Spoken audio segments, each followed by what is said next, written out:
우리 박수 한번 더 보내주시죠.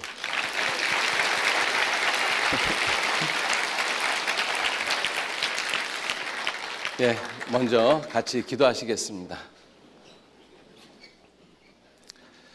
은혜와 사랑이 충만하신 거룩하신 아버지 하나님, 감사합니다. 우리들의 죄와 허물로 인해서 영원한 형벌을 받을 수밖에 없는 비참한 죄인들을 사랑하시고 또 구원하시기 위해서 독생자 예수님을 이 땅에 보내주시고, 예수님께서 이 땅에 오셔서 우리의 모든 죄를 다 담당하시고 십자가에서 홀로 심판당하시고 돌아가심으로 우리의 죄를 영원히 용서해 주셨습니다. 그 놀라운 사실을 믿는 믿음 하나로 이 땅에서 거룩한 하나님의 자녀 삼아 주시고, 또 지금 이 시간까지 주님의 거룩하신 몸된 교회 안에서 우리의 남은 생에 살아가도록 인도해 주시고 진리의 말씀으로 가르쳐 주시고 인도해 주신 모든 은혜를 진심으로 감사를 드립니다. 세상은 여러 가지의 모습으로 어지러워져 가고 어두워져 가고 있습니다. 이러한 세상을 살아가는 우리 그리스도인들이 참으로 세상에서 빛과 소금의 역할을 온전히 하면서 하나님만을 기쁘시게 하는 그 귀한 삶을 살아가도록 주님께서 우리 한 사람 한 사람 기억하시고 이끌어 주시고 인도해 주옵소서. 또 이번 귀하게 2박 3일간의 시간을 우리에게 주셔서 대학 생활에서 주님을 어떻게 섬겨야 하는지 사사들의 모습을 통해서 우리에게 교훈하고 계십니다. 우리 모두에게도 기도원과 같은 큰 용사가 되는 그러한 귀한 시간, 다짐의 시간이 되어지도록 주님 이 시간 도와주시고 인도해 주옵소서. 인생에서 가장 아름다운 시기에 우리들 구원해 주셨습니다. 이 아름다운 시간이 죄악 가운데 물들지 아니하고 세상 헛된 것에 의미 없이 빼앗기는 그러한 시간이 되지 아니하고 오직 가장 가치 있는 가장 아름다운 모습으로 저희들 쓰임받고 사용되어질 수 있도록 하나님 더욱 도와주시고 인도해 주옵소서. 오늘 특별히 기도원에 대해서 저희들 살펴보면서 기도원을 주님께서 큰 용사라고 말씀하셨습니다. 우리도 하나님 앞에서 큰 용사의 모습으로 대학 생활을 할 수 있도록 도와주시고 주님 만날 때까지 이 땅에서 정말 큰 용사다운 그러한 모습의 삶을 견지하고 잃어버리지 아니하도록 우리 한 사람 한 사람 기억하시고 도와주옵소서. 이 시간 온전히 주 성령님께만 의지하고 부탁드립니다. 감사드리면서 우리를 사랑하시고 지켜주시는 거룩하신 예수님 이름으로 기도 올렸습니다. 아멘. 우리 사사기 6장 찾겠습니다.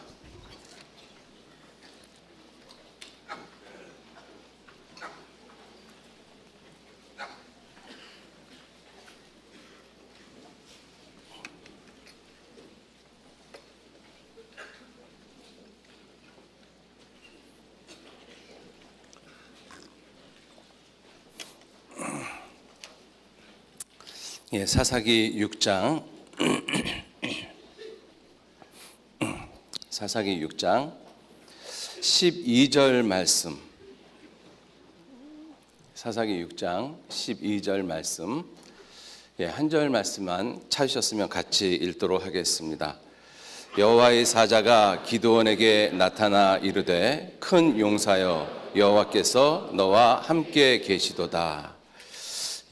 우리 지난 시간까지 우리 삼손 또는 온니엘에 대해서 우리가 말씀을 배우면서 하나님 앞에 우리도 마음과 생각과 뜻을 정해야 되겠다라는 그러한 다짐을 하신 우리 형제자매님들이 많이 계시리라고 생각을 합니다.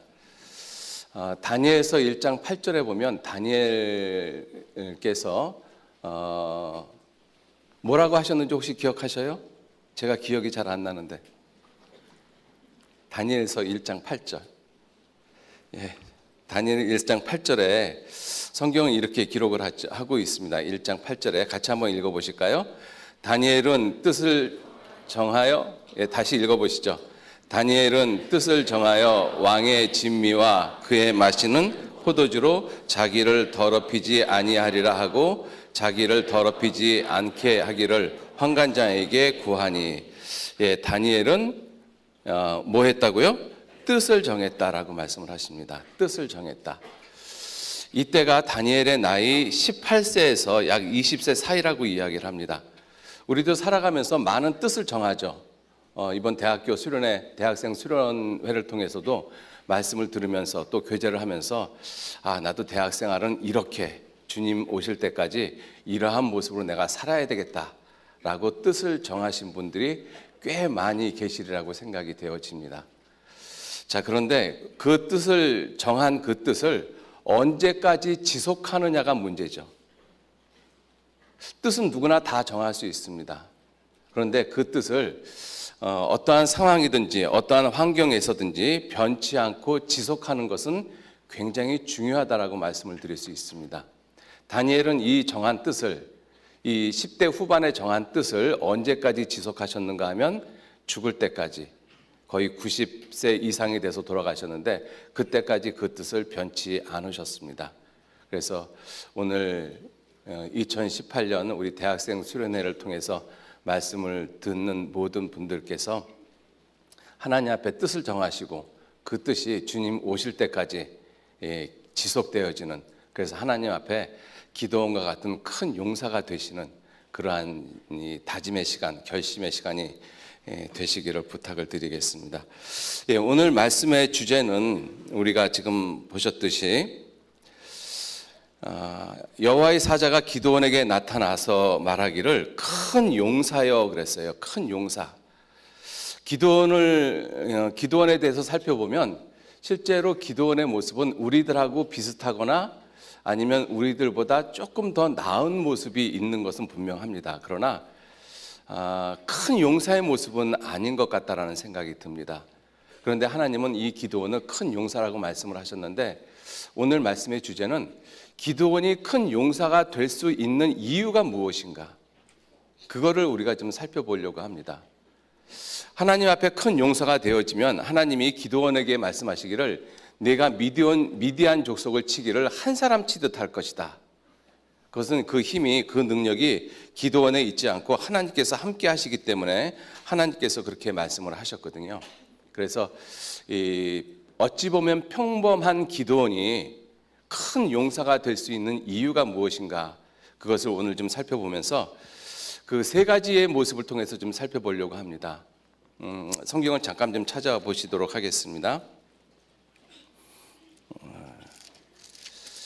한 장 넘겨서 14절 한번 보시죠. 사사기 6장 14절 제가 읽겠습니다.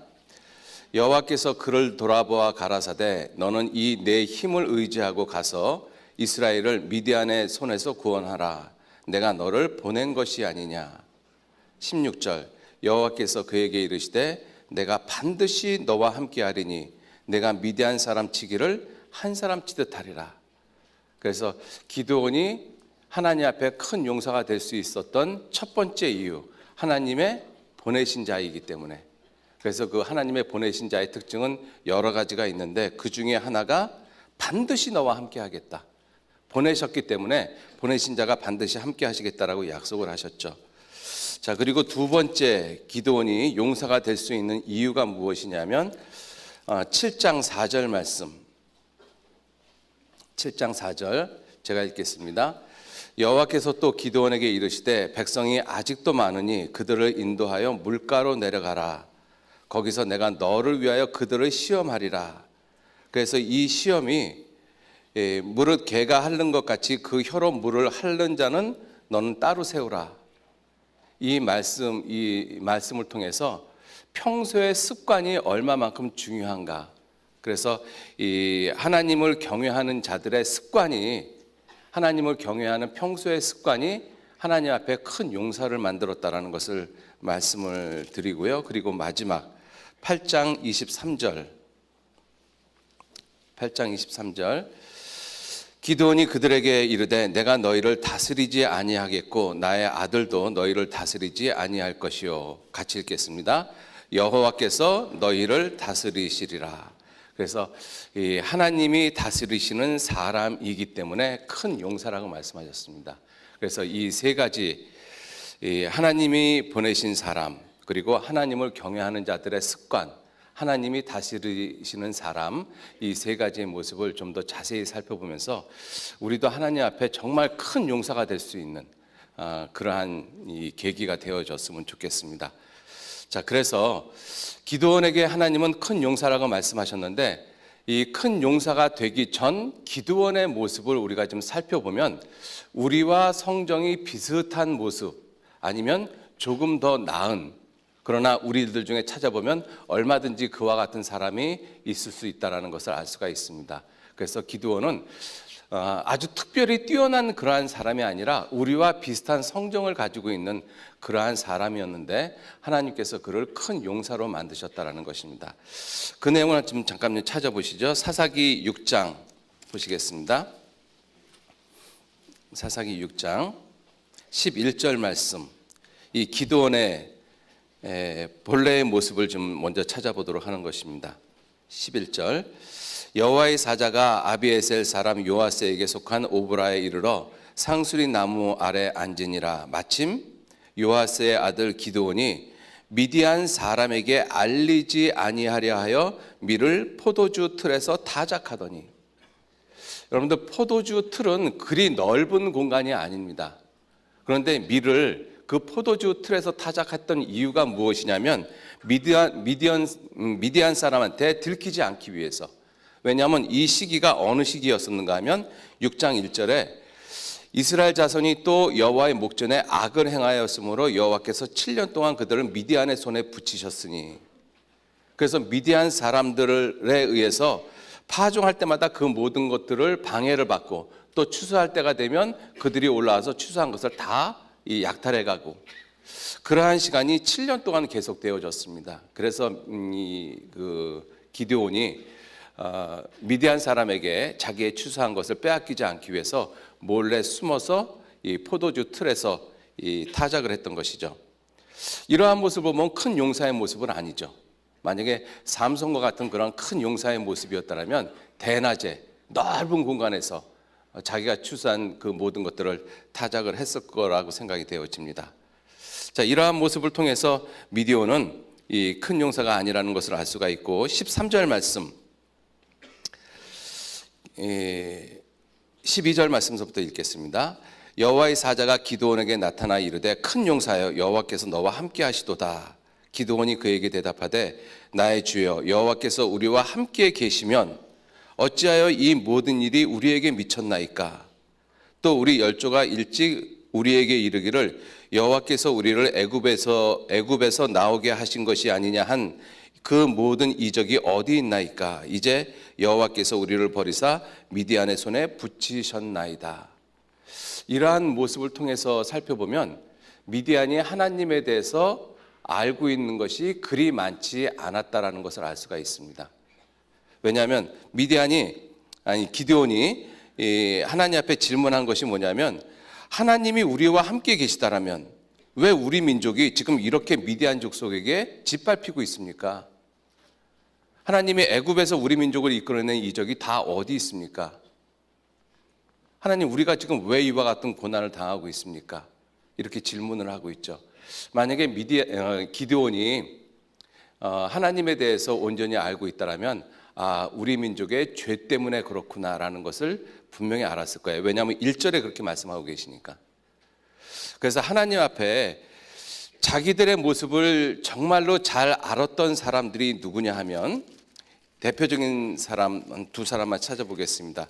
우리 느헤미야 한번 보시죠. 느헤미야, 성경 느헤미야.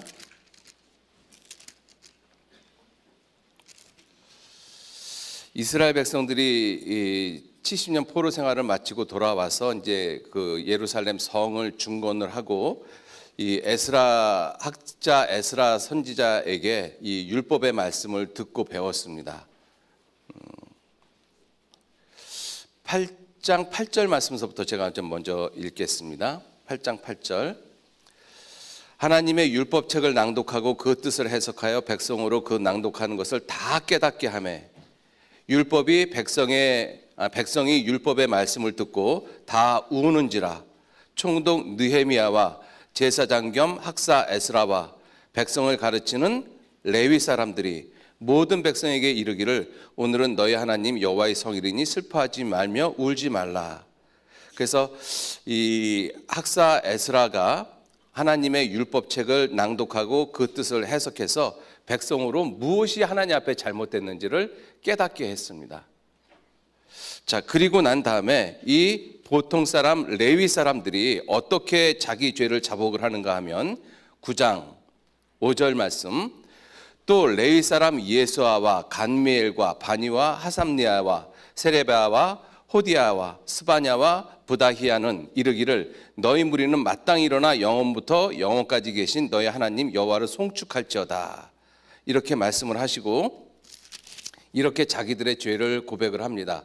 16절, 저희와 우리 열조가 교만히 하고 목을 굳게 하여 주의 명령을 듣지 아니하고 거역하며 주께서 저희 가운데 행하신 기사를 생각지 아니하고 목을 굳게 하며 패역하여 스스로 한 두목을 세우고 종되었던 땅으로 돌아가고자 하였사오니.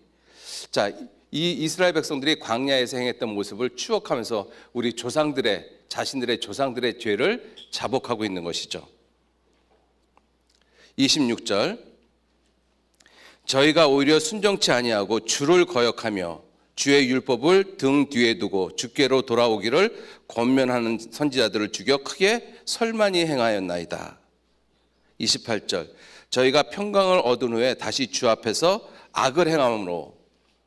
29절, 다시 주의 율법을 복종하게 하시려고 경계하셨으나 저희가 교만히 행하여. 자, 그리고 34절 말씀, 우리 열 왕과 방백들과 제사장들과 열조가 주의 율법을 지키지 아니하며 주의 명령과 주의 경계하신 말씀을 순종치 아니하고 저희가 그 나라와 주의 베푸신 큰 복과 자기 앞에 주신 넓고 기름진 땅을 누리면서도 주를 섬기지 아니하며 악행을 그치지 아니한 거로. 37절, 우리 죄로 인하여 주께서 우리 위에 세우신 이방 열 왕이 이 땅에 많은 소산을 얻고 저희가 우리의 몸과 육축을 임의로 관할하오니 우리의 곤란이 심하오며. 이 평범한 레위 사람이 자기 조상들의 죄를 시작을 해서 지금 자기들의 죄가 어떠한 모습인지 하나님 앞에 자복하고 있는 것입니다. 그러니까 결국은 죄 때문에 이스라엘은 고난을 받았어요. 이 기드온은 자기 민족인 미디안 백성들에게 7년 동안 지배를 받으면서도 왜 우리들이 이 고난을 받아야 됩니까? 이 고난의 의미가 무엇입니까? 그것을 하나님께 물어봤다라는 것이죠.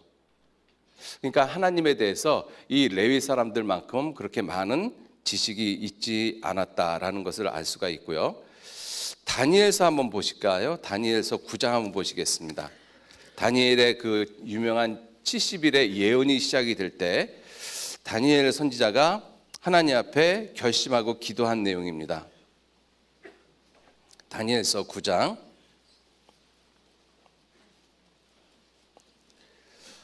5절 말씀 제가 읽겠습니다.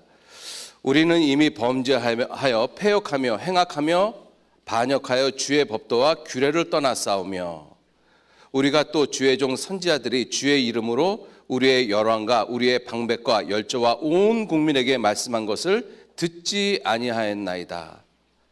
7절 끝부분 말씀, 이는 그들이 주께 범죄하였음이니이다. 8절, 9절, 10절 다 똑같이 범죄했다. 11절 말씀, 13절도 그렇죠. 그래서 이 다니엘의 그 70일의 예언을 받을 때 다니엘 선지자가 하나님 앞에 기도한 내용의 중심이 무엇이냐면 우리 열조가 그리고 우리가 하나님 앞에 범죄했습니다. 그래서 우리가 이렇게 포로 생활을 하고 있습니다. 그 모든 죄를 자복했다라는 것이죠.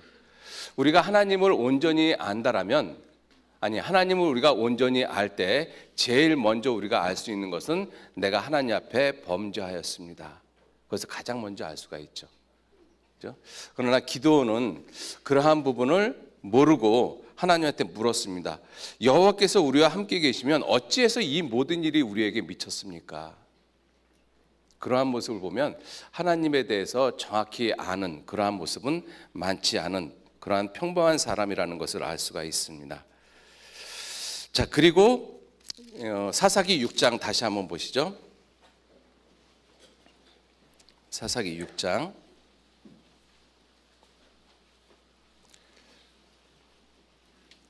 25절 말씀 보시겠습니다.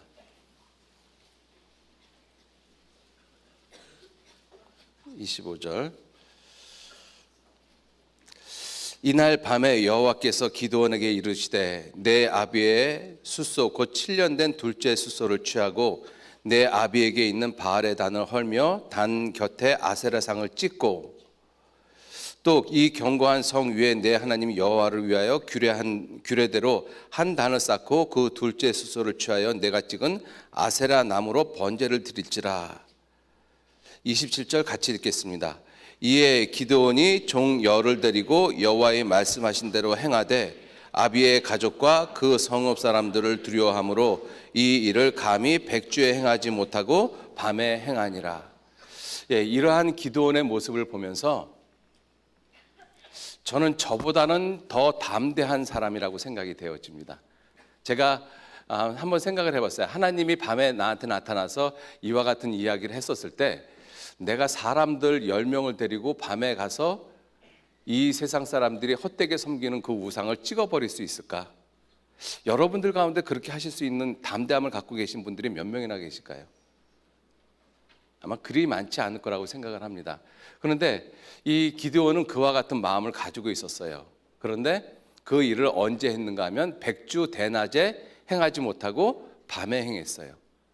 그러니까 큰 용사의 모습은 아니죠.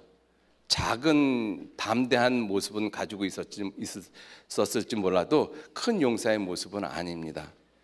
그렇죠? 자, 그리고 또 하나 알 수 있는 것은 이 양털로 시험을 했잖아요. 하나님 앞에서. 하나님 37절 말씀 보시겠습니다. 6장 37절. 보소서 내가 양털 한 뭉치를 타작마당에 두르니 이슬이 양털에만 있고 사면 땅은 마르면 주께서 이미 말씀하신 같이 내 손으로 이스라엘을 구원하실 줄 내가 알겠나이다. 그랬더니 그대로 됐어요. 그러면 우리가 그와 같은 이적, 내가 원하는 대로 그러한 놀라운 이적이 나타났으면 우리들은 하나님 분명히 확실히 믿었을 거예요. 아, 정말 하나님이 내게 이와 같은 말씀을 하시고 미디안 족속에게서 우리 민족을 구원하라고 말씀하시는구나. 그런데 기드온은 반대의 모습을 또 한 번 요구를 했죠. 그러한 모습을 봐서 상당히 조심성이 많고 그다음에 어떤 의미에서는 좀 완벽을 추구하는 그러한 성격을 가지고 있는 사람이다라고도 볼 수가 있습니다. 이런 두 번의 시험을 통해서. 자, 그리고 7장 한번 보시죠. 7장 9절 말씀 보시겠습니다.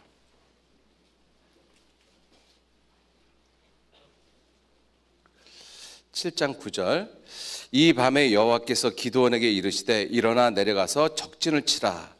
내가 그것을 내 손에 붙였느니라. 만일 내가 내려가기를 두려워하거든 내 부하 브라를 데리고 그 진으로 가서 그들의 하는 말을 들으라.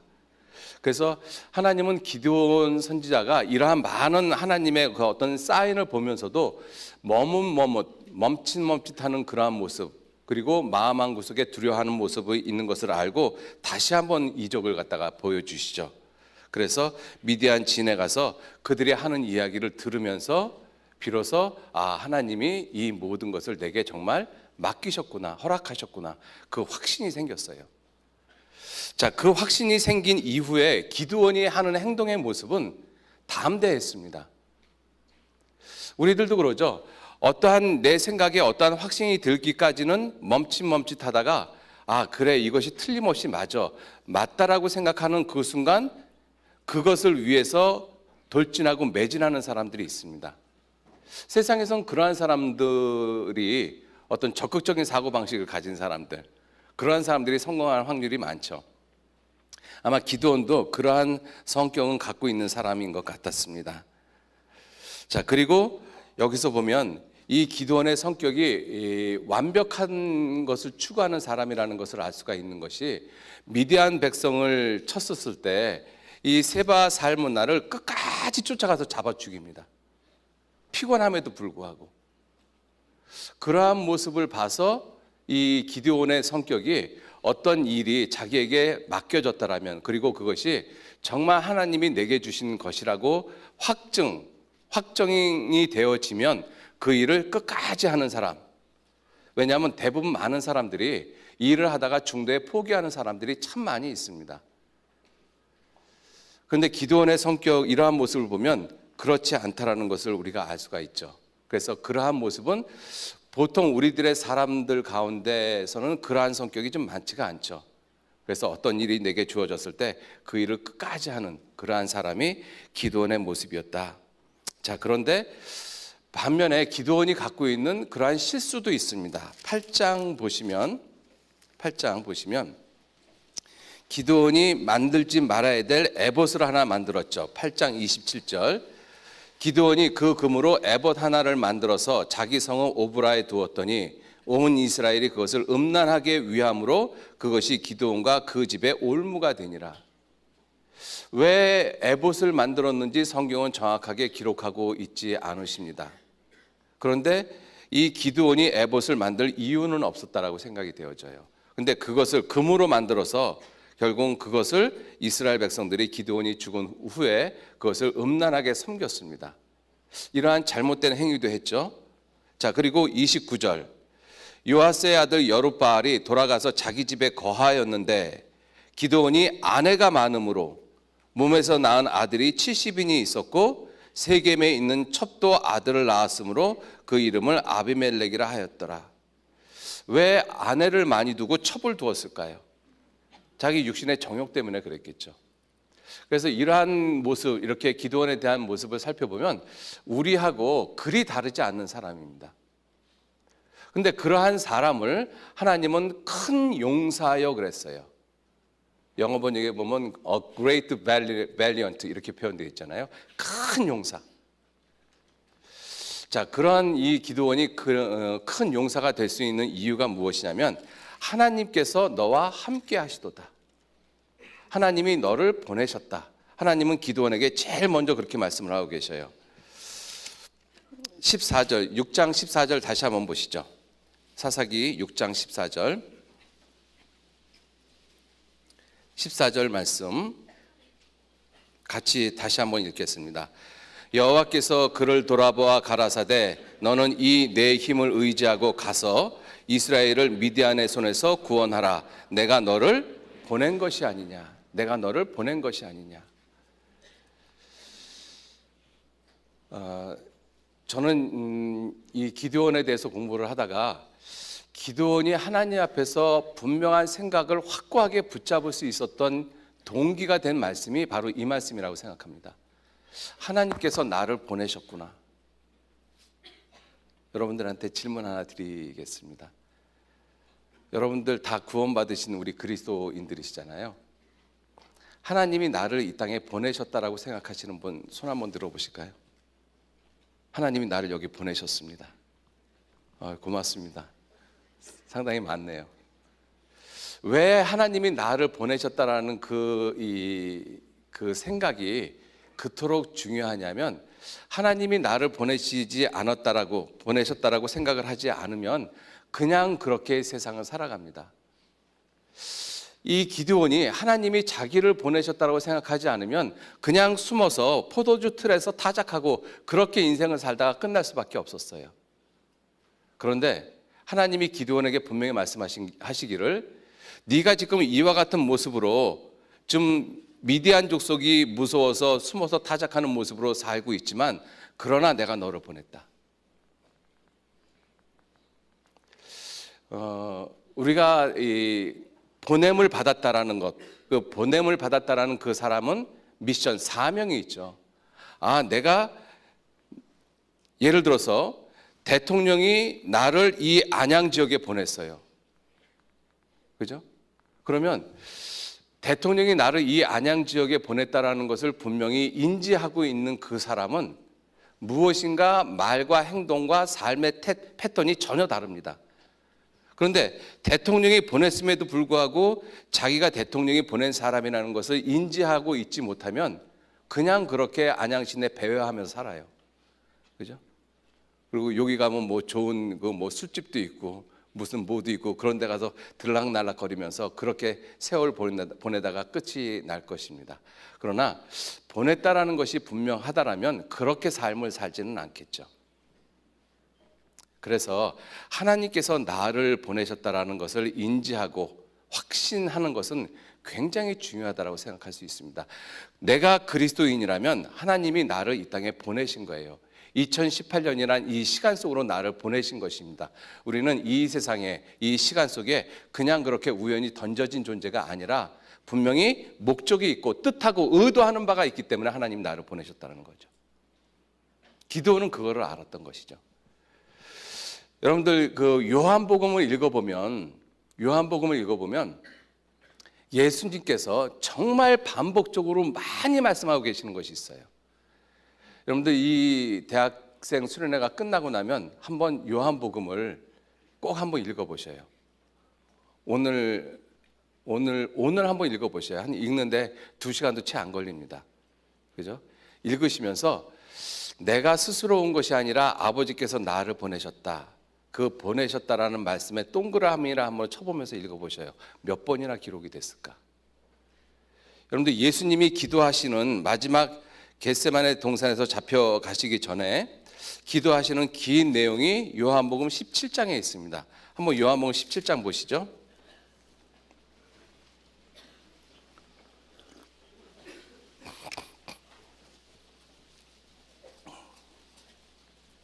요한복음 17장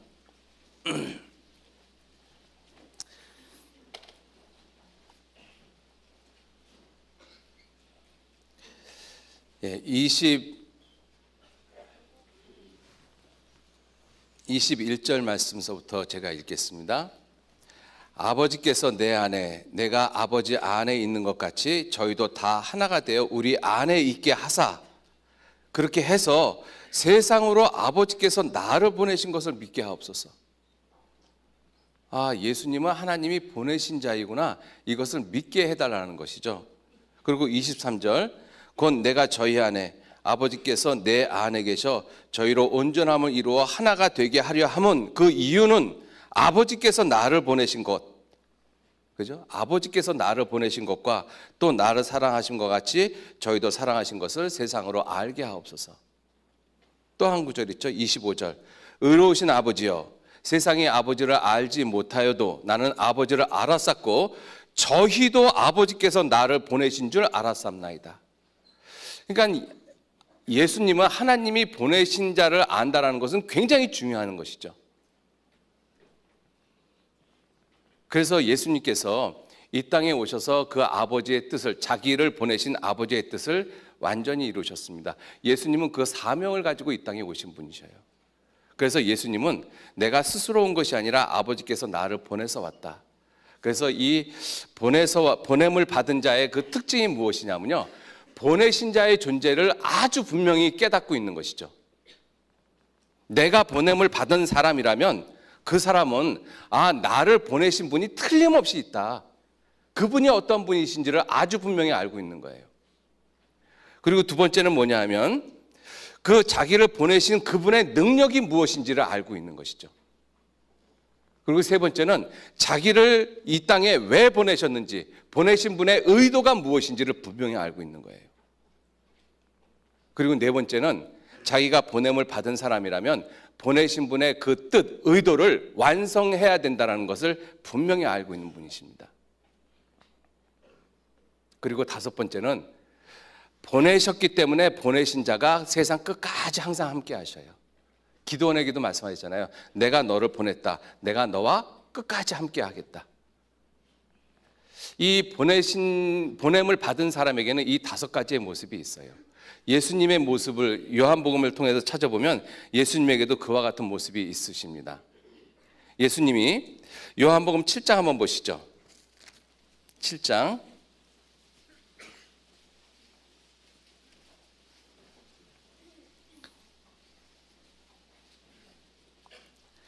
7장 28절 말씀.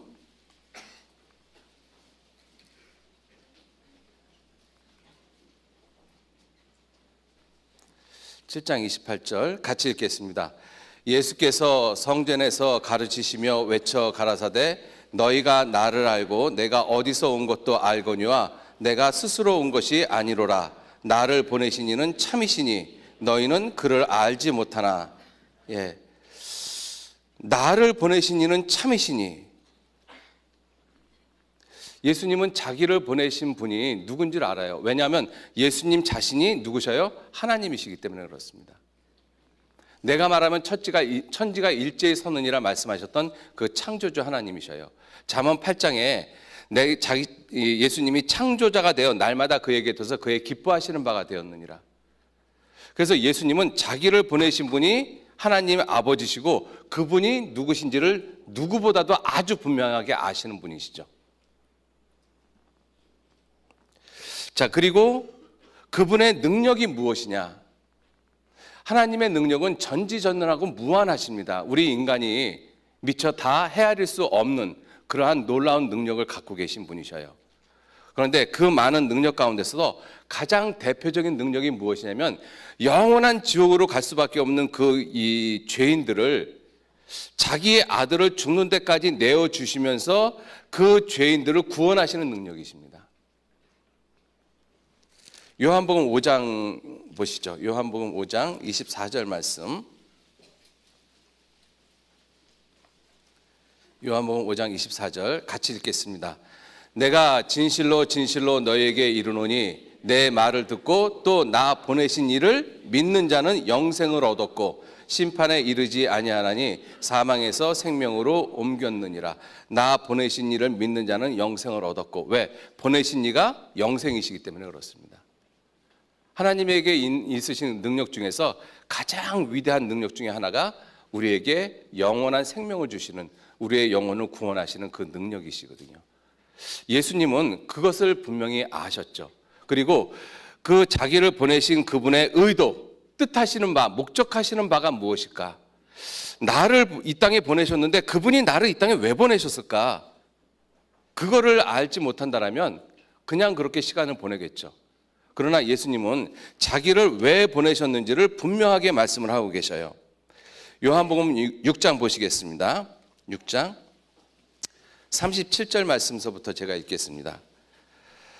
아버지께서 내게 주시는 자는 다 내게로 올 것이요 내게 오는 자는 내가 결코 내어 쫓지 아니하리라.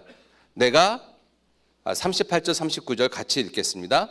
내가 하늘로서 내려온 것은 내 뜻을 행하려 함이 아니요 나를 보내신 이의 뜻을 행하려 함이니라. 나를 보내신 이의 뜻은 내게 주신 자 중에 내가 하나도 잃어버리지 아니하고 마지막 날에 다시 살리는 이것이니라. 나를 보내신 이의 뜻은 내게 주신 자 중에 하나도 잃어버리지 않고 그것을 완전하게 이루는, 즉 다시 말해서 한 사람도 잃어버리지 아니하고 그 마지막 날에 그 영혼을 다시 살리는 그것이라고 분명히 말씀을 하고 있어요. 그러니까 자기를 보내신 분의 의도, 목적하는 바를 아주 분명히 늘 마음속에 견지하고 계신 분이시죠. 자, 그리고 예수님은 그러한 뜻을, 자기를 보내신 분의 뜻, 의도를 분명히 알았기 때문에 그 일을 끝까지 행하셨어요. 끝까지. 그래서 요한복음 15장 24절 말씀해 보시면, 화면 좀 잠깐 보여주시죠. 안 보여주시면 찾죠 뭐 우리. 예, 요한복음 15장 24절 찾겠습니다. 예, 요한복음 15장 24절. 예, 같이 읽겠습니다.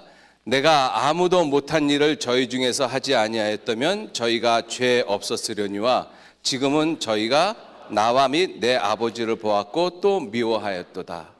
예, 아무도 못한 일을 저희 중에서 하지 아니하였으면, 그 일을 하신 분이 누구시냐면 예수님이셔요. 인간의 지혜도 의지도 노력도 종교도 학문도 철학도 어떤 것도 할 수 없었던 일, 지옥 갈 수밖에 없는 영혼을 구원하는 그 일을 예수님 혼자 하셨습니다. 자, 그리고 그 일을 예수님께서 요한복음 17장 4절 말씀에 17장 4절 말씀, 아버지께서 내게 하라고 주신 일을 내가 이루어 아버지를 이 세상에서 영화롭게 했습니다. 아버지께서 내게 하라고 주신 일을 갖다가 이루셨어요. 그래서 요한복음 19장 30절 말씀에 뭐라고 말씀하고 계셔요? 예수께서 신포도주를 받으신 후 가라사대 다 이루었다. 다 이루었다. 그죠? 이게 보냄을 받은 자가 일하는 태도입니다. 보내신 분의 의도, 목적을 갖다가 분명히 알고 그리고 그 일을 자기 죽음을 통해서 이루시는 분.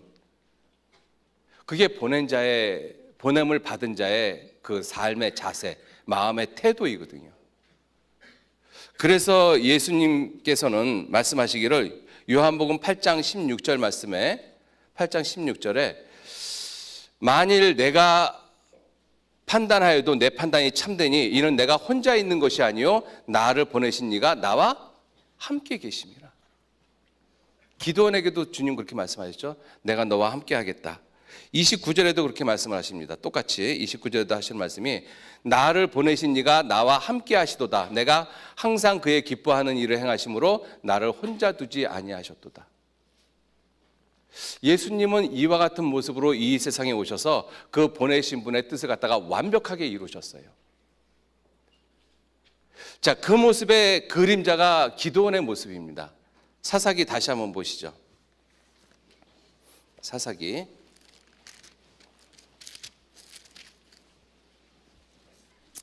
6장 14절 말씀 제가 다시 읽겠습니다. 여호와께서 그를 돌아보아 가라사대 너는 이 내 힘을 의지하고 가서 이스라엘을 미디안의 손에서 구원하라. 내가 너를 보낸 것이 아니냐. 그랬더니 기드온이 대답하기를 주여 내가 무엇으로 이스라엘을 구원하리까. 보소서 나의 집은 므낫세 중에 극히 약하고 나는 내 아비 집에서 제일 작습니다. 여호와께서 말씀하시기를 내가 반드시 너와 함께 하겠다. 그래서 네가 미디안 사람을 치기를 한 사람 치듯 하리라. 미디안 사람 13만 5천 명을 쳤잖아요. 그것을 한 사람 치듯 하겠다. 그렇게 말씀하셨어요. 왜? 하나님이 함께 계시니까. 미디안 이 기드온은 그것을 분명히 견지를 하고 있었던 것이죠. 알고 있었던 것입니다. 그래서 우리 그리스도인들도 내가 그냥 구원을 받고 그냥 그렇게 세상에 살아가는 존재가 아니라 하나님께서 예수님께서 나를 보내셨다라는 것을 기드온처럼 분명히 믿고 있었을 때 우리들은 하나님 앞에 큰 용사가 될 수 있습니다. 정말 내가 하나님 앞에 보냄을 받은 사람이에요. 구원을 받았다라는 다른 의미는 무슨 뜻이냐면 하나님께서 나를 보내셨다라는 것입니다. 그 사실을 내가 분명하게 깨닫지 못하고 있으면 구원받지 않은 세상 사람하고 동일한 모습으로 살아가요. 여러분도 대학 시절에 얼마나 우리가 받는 유혹들이 많습니까? 미국에서는 이 대학교 생활을 이제 막 시작을 하면 이 더미터리 이 기숙사 생활 하지 말라라고 권유를 드리거든요. 왜냐하면 기숙사 생활을 하면서 잘못된 것을 너무 많이 배워요. 그만큼 이 대학이 이 지성으로서는 최고의 학문을 닦는 곳임에도 불구하고 오히려 향락과 유혹과 온갖 쾌락으로 빠질 수 있는 많은 조건들이 그대로 다 노출되어져 있습니다. 그러한 곳에서 그러한 환경 속에서 내가 정말로 예수님께로부터 하나님께로부터 보냄을 받았다라는 그 분명한 확신, 그 믿음이 없이는 그러한 세상, 그러한 환경을 이길 수 있는 힘은 내 스스로에게 없습니다. 우리나라 지금 많은 그 유명한 대학들에서 지금 하고 있는 일 중에 하나가 무엇이냐면 동성애 합법화하자는 이야기 하고 있잖아요. 그러한 모습, 그 단편적인 하나의 모습만 보더라도 대학교의 문화, 대학 생활의 모습이 어느 모습으로 지금 치달아가고 있는지 우리가 알고 있지 않습니까? 그러한 곳에서 내가 내 삶의 목적, 그리스도인의 삶의 목적이 무엇인지, 내가 왜 이 대학에, 내가 왜 이 세상에, 내가 2018년이라는 이 시간 속에 내가 왜 사는지 알지 못한다면 그러한 환경, 그러한 문화 속에 그냥 쉽게 동화되어져 버립니다. 우리는 하나님께서 나를 보내셨다는 건 분명히 아셔야 돼요. 예수님께서 분명히 그렇게 말씀하셨거든요. 예수님께서 말씀하시기를 요한복음 20장 21절 말씀해 보시면 같이 한번 읽어보시겠습니다. 예수께서 또 가라사대 너에게 평강이 있을지어다. 아버지께서 나를 보내신 것 같이 나도 너희를 보내노라. 아버지께서 나를 보내신 것 같이 나도 너희를 보내노라. 주님 분명히 우리 보낸다라고 말씀하셨어요. 이게 제자들에게 하신 말씀이잖아요. 부활하시고 난 다음에. 제자들에게만 이 말씀하셨습니까? 구원받은 저와 여러분에게도 예수님 말씀하셨어요. 나도 너희를 보내노니.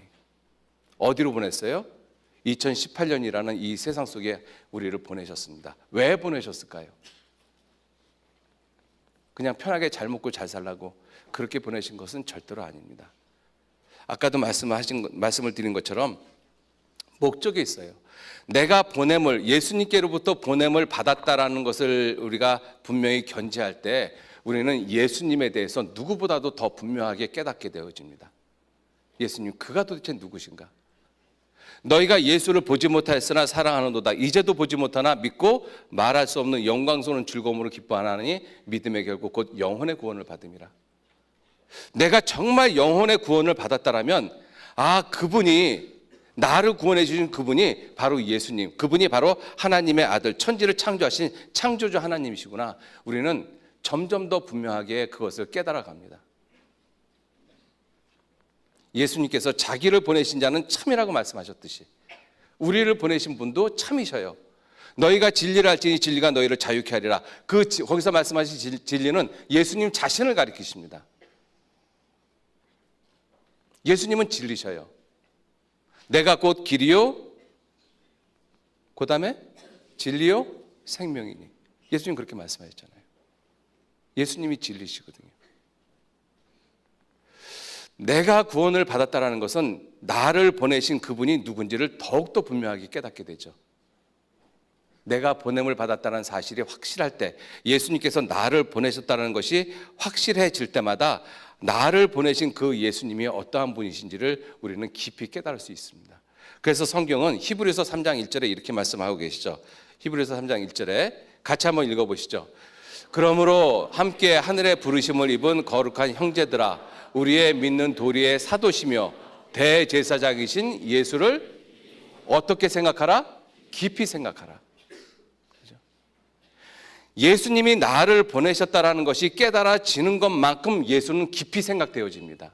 그분이 어떠한 분이신지, 그리고 그분의 능력이 어떠한 모습인지 우리가 분명히 알아요. 그분의 능력이 어떠한 것인지. 고린도전서 1장 18절에 십자가의 도가 멸망하는 자들에게는 미련한 것이요 구원을 얻는 우리에게는 하나님의 뭐요? 능력이라. 하나님의 능력이에요. 십자가가 하나님의 능력입니다. 구원 안 받은 사람한테는 십자가가 우스꽝스러운 것이고 조롱의 대상이 될지는 모르겠지만 구원받은 우리들에게는 하나님의 능력이셔요. 그래서 24절에 하시는 말씀 같이 한번 읽어보실까요? 오직 부르심을 입은 자들에게는 유대인에게나 헬라인에게나 그리스도는 하나님의 능력이요 하나님의 지혜라. 하나님의 능력, 하나님의 지혜를 전지전능이라고 이야기를 합니다. 그리스도가 그 모습이잖아요. 예수님은 전지전능하신 하나님이십니다. 그죠? 예수님이 나를 보내셨다라는 것이 분명할 때 그리스도는 하나님의 능력이시고 하나님의 지혜인 것을 우리는 더욱더 분명하게 깨달아갑니다.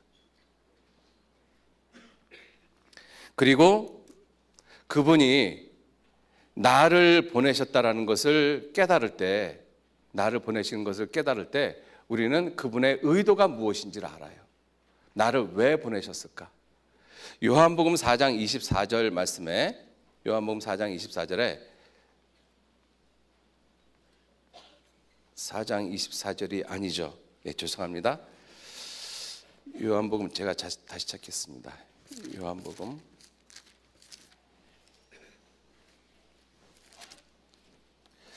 4장 34절, 24절에 아니라 34절, 죄송합니다.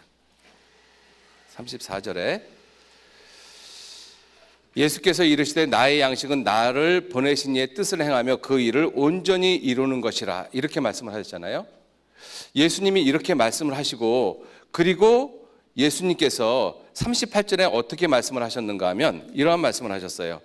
내가 너희로 노력지 아니한 것을 거두러 보내었노니, 노력지 아니한 것을 거두러 보내었노니 다른 사람들은 노력했고 너희는 그 노력한 것에 참여한 자가 되었느니라. 이게 예수님이 나를 세상에 보내신 예수님의 의도예요. 노력지 아니한 것을 거두러 보냈어요. 가장 큰 노력을 하신 분은 바로 주님이십니다. 죽기까지 하시면서. 그리고 사도들도 그 뒤를 이어서 자기 목숨을 내어 던지면서 주님이 부탁하신 그것을 이루셨어요. 그래서 우리들이 구원을 받았습니다. 주님은 우리들에게 말씀하시기를 다른 사람들은 노력했고 너희는 그들의 노력한 것을 거두는, 그 거두는 수고는 해라. 우리에게 그렇게 말씀하고 계십니다.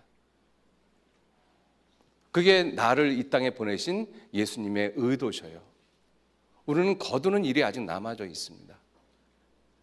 우리 대학 캠퍼스에 거둬야 될 많은 영혼들이 얼마나 많이 있습니까? 그죠? 자, 그리고 그 일을, 그러한 그 사명을 받았으면 그 사명을 어떻게 해야 되는가? 사도행전 20장 24절 말씀 같이 한번 읽어보시죠. 나의 달려갈 길과 주 예수께 받은 사명 곧 하나님의 은혜의 복음 증거하는 일을 마치려 하면은 나의 생명을 조금도 귀한 것으로 여기지 아니하노라.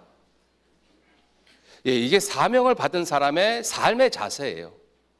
나의 달려갈 길과 주 예수께 받은 사명 곧 하나님의 은혜 복음을 증거하는 일을 마치려 하면은 나의 생명을 조금도 귀한 것으로 여기지 아니하노라. 바울 사도는 이렇게 말씀을 하시고, 그리고 실제로 디모데후서 4장 7절에 목 잘려 돌아가시기 직전에 내가 선한 싸움을 싸우고 나의 달려갈 길을 마치고 믿음을 지켰다라고 말씀하셨습니다. 예수님도 자기를 보내신 그분의 뜻, 그분의 목적을 죽음을 통해서 완성하셨어요. 바울 사도도 예수님이 자신을 이 세상에 보냈는데 그 보내신 그 목적을 분명히 알고, 그리고 그 싸움을 싸우고 달려갈 길을 마치고 믿음을 끝까지 지켰습니다. 여러분들, 그렇게 할 수 있었던 가장 근본적인 이유가 내가 하나님께, 예수님께로부터 보냄을 받은 사람이라는 것, 내가 사명을 갖고 있다는 것, 이거를 알고 있는 사람만이 그렇게 살 수 있습니다. 그럴 때 주님은 우리에게 약속을 하시죠. 마태복음 28장 20절 말씀 같이 한번 읽어보실까요?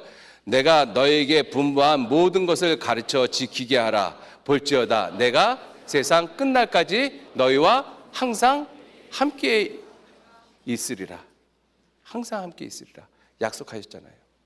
기도원에게 약속하신 모습처럼. 그래서 이 기도원이 이와 같이 자기가 하나님께로부터 보냄을 받았다라는 그 사실을 재차 확증을 하잖아요. 여러 가지의 모습으로.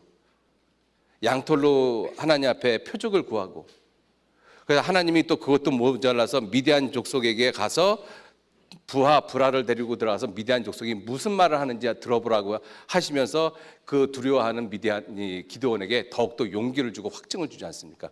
아, 정말로 하나님이 이 미디안 족속을 내 손에 붙이셨구나. 하나님이 그것 때문에 나를 보내셨구나. 그것이 확실한 사람은 그 미디안 족속 치기를 한 사람 치듯 한다. 그 하나님의 능력이 그를 통해서 나타나는 것이죠.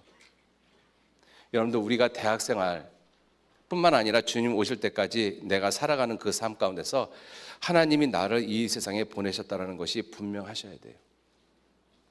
그냥 단지 구원받고 이제 죽으면 천국 가, 그러한 것으로 만족하는 그러한 그리스도의 삶이 돼서는 부끄러운 모습입니다. 여러분들, 하나님이 나를 구원하신 이유는 시편 21편 5절 말씀에 같이 한번 읽어보시죠. 주의 구원으로 그 영광을 크게 하시고 존귀와 위엄으로 저에게 입히시나이다. 우리를 존귀와 위엄으로 우리에게 입히시기를 원하시는 분이 하나님이셔요. 그래서 나를 구원하시고, 그래서 그 구원으로 그 영광을 크게 하시는 분이 하나님이십니다. 이 말씀을 놓고 보시면 구원하고 영광이 있잖아요. 구원만이 목적이 아니라는 것을 우리가 분명히 알 수가 있잖아요. 근데 많은 그리스도인들이 불행하게도 나 이제 내 죄가 영원히 속죄가 됐어. 이제 구원받았어. 지금 죽으면 천국 가. 그리고 끝이에요. 구원으로 그 영광을 크게 하십니다. 구원으로 그 영광을 크게 하시는 거예요. 우리는 하나님의 영광을 위하여 창조함을 받은 사람들입니다. 그래서 하나님의 영광 때문에 예수님은 우리를 이 세상에 또 보내시는 거예요. 그 영광의 일을 위해서. 우리도 마찬가지로 기드온처럼 큰 용사가 되기 위해서는 첫 번째, 하나님이 정말로 나를 이 세상에 2018년이라는 이 시간 속으로 나를 보내셨다라는 그 분명한 사명의식을 가지셔야만 됩니다. 그러지 않으면 세상 사람들하고 비슷하게 살아가요.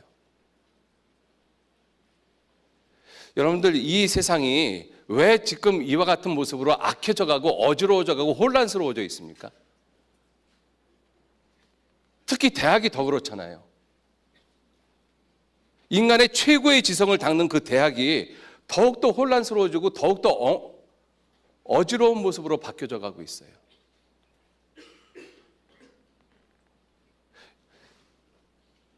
대학에서 동성애를 갖다가 합법화해달라는 그러한 데모를 한다든지, 그러한 모습으로 커밍아웃하는 그러한 학생들을 묵인하고 있다든지, 그것이 얼마만큼 잘못된 것인지를 모르고 있거든요. 여러분들 한번 생각을 해보세요. 왜 그들이 동성애를 할까요? 자기의 정체성을 모르기 때문에 그래요. 자기가 여자인지 남자인지 정체성의 상실이거든요. 더 나아가서는 인간성의 상실입니다. 왜냐하면 짐승들도 안 하는 그 일을 사람이 버젓이하면서 자랑스럽게 커밍아웃 하잖아요. 그러한 일이 대학에서 일어나고 있어요. 그러한 대학을 졸업한 사람들이 정치계로 뛰어들면 정치적으로 그러한 일을 갖다 합법화시키고 있고, 오늘 정체성의 상실이 이렇게 엄청난 결과를 가져옵니다. 마찬가지로 그리스도인이 그리스도인다운 그 정체성을 잃어버리면, 오늘 드린 말씀으로 내가 사명을 받은 사람이라는 것, 하나님께로부터 예수님께로부터 보냄을 받았다는 사람이라는 것을 잊어버리고 산다라면 우리는 세상 사람하고 똑같은 모습으로 살아요. 정말로 중요한 것입니다. 자, 이제 두 번째 보시죠. 두 번째 7장, 사사기 7장 보시겠습니다. 사사기 7장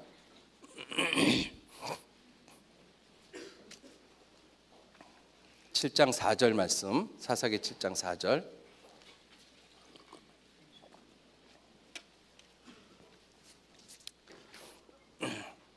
제가 읽겠습니다. 여호와께서 또 기드온에게 이르시되 백성이 아직도 많으니 그들을 인도하여 물가로 내려가라. 거기서 내가 너를 위하여 그들을 시험하리라. 자, 그리고 5절.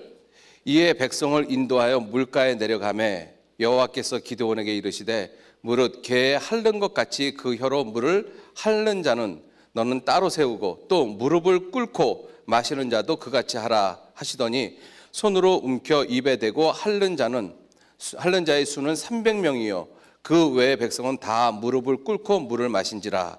여호와께서 기드온에게 이르시되 내가 이 물을 핥아 먹는 300명으로 너희를 구원하며 미디안 사람을 내 손에 붙이리니 남은 백성은 각각 그 처소로 돌아갈 것이니라. 자, 물을 핥아 먹는 사람, 왜 하필이면 물을 손에 움켜쥐고 핥아 먹는 사람들을 따로 세우셨을까? 여러분들, 이 시대가 이스라엘 백성들이 미디안 족속들에 의해서 매번 괴롭힘을 당하는 그러한 때잖아요. 그래서 추수할 때가 되면 이 기드온도 미디안 족속에게 들키지 않기 위해서 포도주 틀에서 타작을 했어요. 그 포도주 틀에서 타작을 하면서 항상 뭘 봤을까요? 미디안 족속이 어디 있을까? 이거 경계하지 않았겠어요? 그러니까 이스라엘 백성들이 미디안 족속에게 이 고난을 받으면서 어떤 사람은 그냥 아무 생각 없이 고난을 받는 사람들도 있는가 하면 어떤 사람은 미디안 족속이 어디에 숨어 있을까? 이것을 늘 경계하는 사람들이 있었던 거예요. 평소에 그것이 습관인 것이죠. 그죠? 미디안 족속이 어디에 숨어 있지? 늘 그걸 살피는 것입니다. 그것이 습관이 되어졌어요. 습관이 되어지다 보니까 하나님께서 그들을 시험을 했잖아요. 물가로 데려가서 물을 먹게 해라. 평소에 습관이 되어진 사람은 어떻게 해요? 경계하는 거죠. 물을 떠가지고 핥아먹는 거예요. 경계 때문에. 그게 습관이 되어졌기 때문에. 그러나 습관이 안 된 사람은 그냥 머리에 받고 물 먹는 거예요. 여러분들, 이 평소의 습관이 나를 만드는 것입니다. 생각이 나를 만들잖아요. 그죠? 잠언 23장 7절 말씀에 대저 그 마음의 생각이 어떠하면 그 위인도 그러한즉 그가 너더러 먹고 마시라 할지라도 그 마음은 너와 함께하지 않는다. 자, 여기 보면 마음이 있잖아요. 그리고 생각이 있습니다.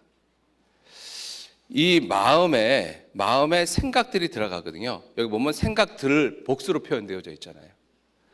내 마음은 내 어떤 생각들을 담는 그릇이라고 보시면 돼요. 그래서 이 마음 속에 어떠한 생각을 갖고 있느냐에 따라서 이것이 그 사람을 만들어내고 있는 것이죠. 내 마음 속에 도대체 무슨 생각들이 갖고 있느냐. 이러한 생각들이 결국 뭘 만들어내는가 하면 이것이 습관을 만들어냅니다. 습관을 만들어내요. 그리고 그 습관은 무의식적인 행동을 하게끔 만들죠. 물 먹는 곳으로 데려가라. 그럼 습관이 되어진 사람은 평소에 습관되어진 대로 물을 떠서 핥아 먹죠. 그러면서 경계하죠. 그러나 습관이 안 되어진 사람은 그냥 그 모습대로 목마른 대로 그냥 아무 생각 없이 물 마시고. 여기서 우리가 알 수 있는 것이 무엇이냐면 하나님을 경외하는 것도 습관인 것입니다. 습관이에요. 하나님을 경외하지 않는 것도 습관이고, 예레미야 22장 21절 말씀에 같이 한번 읽어보시죠. 내가 평안할 때 내가 말하였으나 내 말이 나는 듣지 아니하리라 하였나니 내가 어려서부터 내 목소리를 청정치 아니함이 내 습관이라. 하나님 말씀 듣지 않는 것도 습관이거든요. 하나님 말씀 청정하는 것도 습관입니다. 그죠? 평소의 습관이 굉장히 중요한 거예요. 여러분들 큰 것들, 그죠? 내 삶 가운데서 큰 것은 얼마든지 만들어내고 연출할 수 있습니다. 그러나 작은 것은 만들어지지 않아요. 그냥 나타나기 때문에 그렇습니다. 이렇게 많은 형제자매님들이 모여 있는 곳에서 어딘가 앞에 휴지가 떨어져 있어요. 그러면 내가 평소에 습관이 안 되어져 있어도 다른 사람의 눈이 있기 때문에 그 휴지를 줍습니다. 만들어낼 수 있죠. 얼마든지 연출할 수 있어요. 얼마든지 더 열심히 봉사하는 모습으로, 얼마든지 성경 더 많이 암송하는 모습으로 얼마든지 연출되어질 수 있습니다. 평소에 교제 안 나오다가 이러한 때 같이 함께 참여하면서 내가 정말 교제에 열심히 하는 모습으로 비춰지게끔 얼마든지 만들 수 있습니다. 큰 것은 얼마든지 연출할 수 있고 만들어질 수 있어요. 그러나 작은 것은 만들어지지 않습니다. 남에게 보여주는 것은 얼마든지 만들 수 있어요. 그러나 남에게 보여지는 것은 만들어지지 않습니다. 그것은 평소의 습관대로 나타나요. 여기 물 먹는 사람들의 모습을 보면서 알 수 있잖아요. 평소의 습관. 그냥 목이 말랐어요. 물을 먹어요. 평소의 습관대로 하는 것이죠. 하나님을 경외하는 것도 습관이거든요.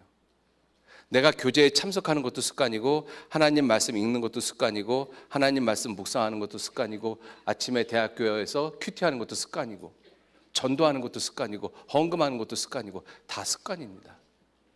평소의 습관이에요.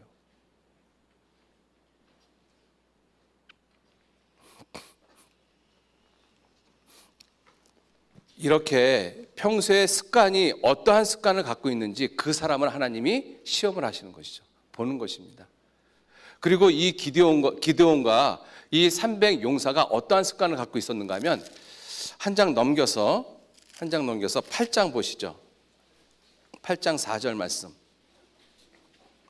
8장 4절 같이 읽겠습니다. 기드온과 그 좇은 자 300명이 요단에 이르러 건너고 비록 피곤하나 따르며 이게 습관이 된 거예요. 이 기드온과 이 용사 300인은 피곤하지만 그 일을 끝까지 하는 습관이 되어져 있어요. 그러니까 세바와 살문나를 쫓을 때도 끝까지 피곤하지만 따라갔던 거거든요. 지금 이 시간에도 피곤하다라고 해서 그냥 자기 몸을 갖다가 피곤한 사람들은 맡기고 자고 있는 사람이 있어요. 그죠? 그게 습관이에요, 그 사람한테는. 그죠? 그러나 피곤한 것을 이기려고 하는 습관을 갖고 있는 사람들은 자기가 졸음이, 왜냐하면 어저께 늦게까지 교제를 하셨으니까 육체는 한계가 있잖아요. 졸릴 수 있잖아요. 그럼 어떻게 해요? 그냥 앉아서 조는 것이 아니라 자기의 그 습관대로 졸음을 깨기 위해서 뒤에 일어나서 서서 듣습니다. 그렇다고 일부러 나가서 서서 듣지 마셔요. 이게 습관이거든요, 그런 것들이. 그죠? 우리가 대학 때도 많은 레포트도 있고, 그다음에 프레젠테이션도 해야 되고, 또 논문도 써야 되고 하잖아요. 근데 어떤 사람들은 피곤하지만 바쁘지만 그것을 끝까지 하는 사람들이 있습니다. 그죠? 왜냐하면 그것이 습관이 되어졌기 때문에 그래요. 그러나 습관이 안 된 사람은 어떻게 해요? 그냥 피곤한 대로 그냥 자기 몸을 그냥 맡겨버립니다. 그죠? 그리고 대학교 4년 마지막에 가서 논문 카피하고 여러분은 논문 카피하는 거 그거 도둑질입니다. 가장 큰 도둑질이에요. 그거 하시면 안 돼요. 우리 대학생활 하시면서. 그죠? 논문 하나도 내 생각으로 하지 못하면서 대학을 졸업하면 그게 무슨 대학생입니까? 그거 창피한 줄 아셔야 돼요. 지금 그런 사람들이 세상에 많이 있는데 그런 사람 본받지 마시고. 자, 이렇게 이 평소에 습관이 되어진 사람들이 꽤 많이 있습니다. 그래서 히브리서 13장 2절 말씀에 보시면, 히브리서 13장 2절 말씀에 손님 대접하기를 잊지 말라. 이로써 부지 중에 천사를 대접한 사람들이 있느니라. 부지 중에 무슨 뜻이에요? 습관이 됐기 때문에. 그죠? 습관이 됐기 때문에. 그 대표적인 한 분이 누구시냐면 리브가입니다. 리브가. 창세기 24장 한번 보시죠. 창세기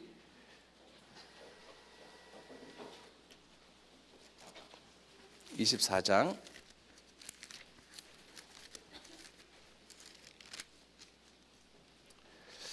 창세기 24장 이미 잘 아시는 내용입니다. 이삭의 아내를 얻기 위해서 이 아브라함의 고향으로 아브라함의 종이 갔죠.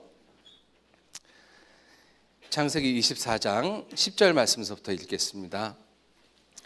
이에 종이 그 주인의 약대 중 10피를 취하고 떠났는데 곧 그 주인의 모든 좋은 것을 가지고 떠나 메소포타미아로 가서 나홀의 성에 이르러 그 약대를 성 밖 우물 곁에 굴렸으니 저녁 때라. 여인들이 물길로 나올 때였더라. 그가 가로되 우리 주인 아브라함의 하나님 여호와여, 원컨대 오늘날 나로 순적히 만나게 하사 나의 주인 아브라함에게 은혜를 베푸옵소서. 성중 사람의 딸들이 물길로 나오겠사오니 내가 우물 곁에 섰다가 한 소녀에게 이르기를 청컨대 너는 물 항아리를 기울여 나로 마시게 하라 하리니 그의 대답이 마시라. 내가 당신의 약대에게도 마시우라 하면 그는 주께서 주의 종 이삭을 위하여 정하신 자라. 이로 인하여 주께서 나의 주인에게 은혜 베푸심을 내가 알겠습니다. 얼핏 읽으면 뭐 약대에게 물 하나 주는 게 뭐 이렇게 대단해서 그것이 하나님의 약속이라고 믿을 수 있지, 이렇게 생각할 수 있지만 우리가 이미 잘 알고 있는 대로 그 약대 낙타는 긴 여행을 끝나고 오면 최소한도 먹는 물이 10리터에서 80리터까지 먹는다고 합니다. 그죠? 최소한으로 먹는 것이. 그럼 최소한으로 한번 생각을 해보세요. 최소한도 10리터를 먹으면 10마리면 얼마를 먹어요? 100리터를 먹어요. 그러면 100리터의 물을 한번 깃는다고 한번 생각해 보세요. 요즘처럼 플라스틱 통이 있으면 5갤론짜리 하나씩 하면 양손에 붙잡으면 한 2갤론, 그럼 한 7리터 정도 되잖아요. 그러면 한 15번 왔다 갔다 하면 되죠. 그러나 그 시대는 돌 항아리에다가 물을 갖다 담았잖아요. 그 돌 항아리에다가 물을 갖다 몇 리터나 담을 수 있겠습니까? 그러한 돌 항아리에다가 물을 담아서 약대 10피를 먹이는 그것은 평소에 습관되어지지 않으면 안 돼요. 정말 나그네를 대접하는, 나그네뿐만 아니라 생명을 갖다가 귀히 여기는, 짐승까지 돌아보는 그것이 평소에 습관이 되어지지 않으면 그렇게 하지 못합니다. 그죠? 그래서 이삭의 아내가 됐던 거예요. 평소의 습관 때문에. 엘리야 시대 또 사르밧 과부가 엘리야를 갖다가 공개했지 않습니까? 마지막에 자기의 아들하고 마지막 먹고 죽을 밀가루 조금하고 기름 조금, 그거를 갖다가 엘리야가 달라라고 이야기를 했어요. 그런데 사르밧 과부가 그것을 줄 수 있었던 이유가 뭐예요? 평소에 나그네 손님 대접하기를 습관화됐던 사람이기 때문에 그래요. 그래서 하나님이 지켜주셨잖아요. 엘리야 시대 또 수넴 여인이 엘리야를 갖다가 공개했잖아요. 그래서 엘리야에게 많은 음식을 대접하고 엘리야가 묵을 수 있도록 방도 만들어주고 그가 책을 볼 수 있도록 책상도 만들어주고, 그런 것들이 평소에 습관이 됐기 때문에 그렇습니다. 습관이 안 된 사람은요, 귀찮죠. 그런 사람들 내게 오면. 하나님을 섬기는 것도 습관입니다. 그 습관이 있는 사람을 통해서 하나님은 하나님의 일을 하셔요. 습관이 있는 사람들을 통해서. 하나님을 섬기는 그러한 습관들, 하나님을 경외하는 습관, 아무것도 없는 그러한 사람들을 하나님이 큰 용사로 만들지 않습니다. 여러분들, 하나님의 말씀을 듣지 않는 것이 내 어려서부터 습관이라고 말씀을 하시면, 어려서부터 하나님의 말씀을 듣는 것도 습관이라는 거 분명히 아셔야 돼요. 그래서 우리가 습관을 만드셔야 됩니다. 정말 무엇보다도 하나님을, 예수님을 깊이 생각하는 습관, 하나님의 말씀을 묵상하고 그 말씀대로 살려고 하는 그 습관을 내가 만드셔야 돼요.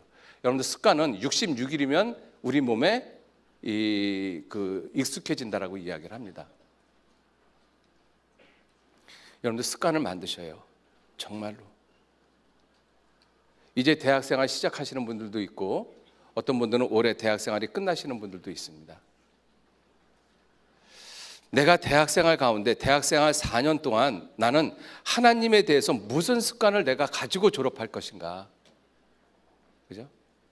어떤 학위를 가지고 졸업할 것인가, 그것도 중요하죠, 물론.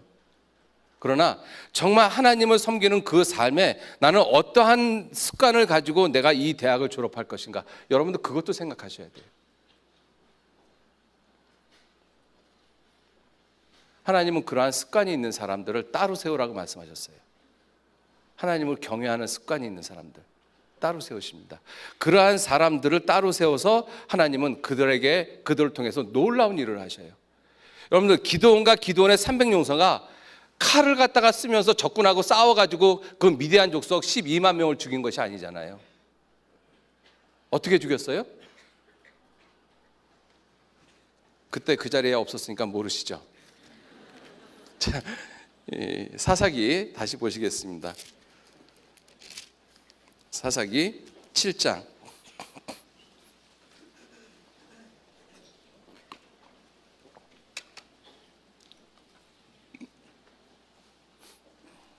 사사기 7장 15절 말씀.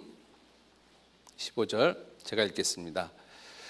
기드온이 그 꿈과 해몽하는 말을 듣고 경배하고 이스라엘 진중에 돌아와서 이르되, 일어나라, 여호와께서 미디안 군대를 너희 손에 붙이셨느니라 하고 300명을 세 대로 나누고 각 손에 나팔과 빈 항아리를 들리고 항아리 안에는 횃불을 감추게 하고 그들에게 이르되, 너희는 나만 보고 나의 하는 대로 하되 내가 그 진 가에 이르러서 하는 대로 너희도 그리하여 나와 나를 좇는 자가 다 나팔을 불거든 너희도 그 진 사면에서 또한 나팔을 불며 이르기를 여호와를 위하라, 기드온을 위하라 하라 하니라.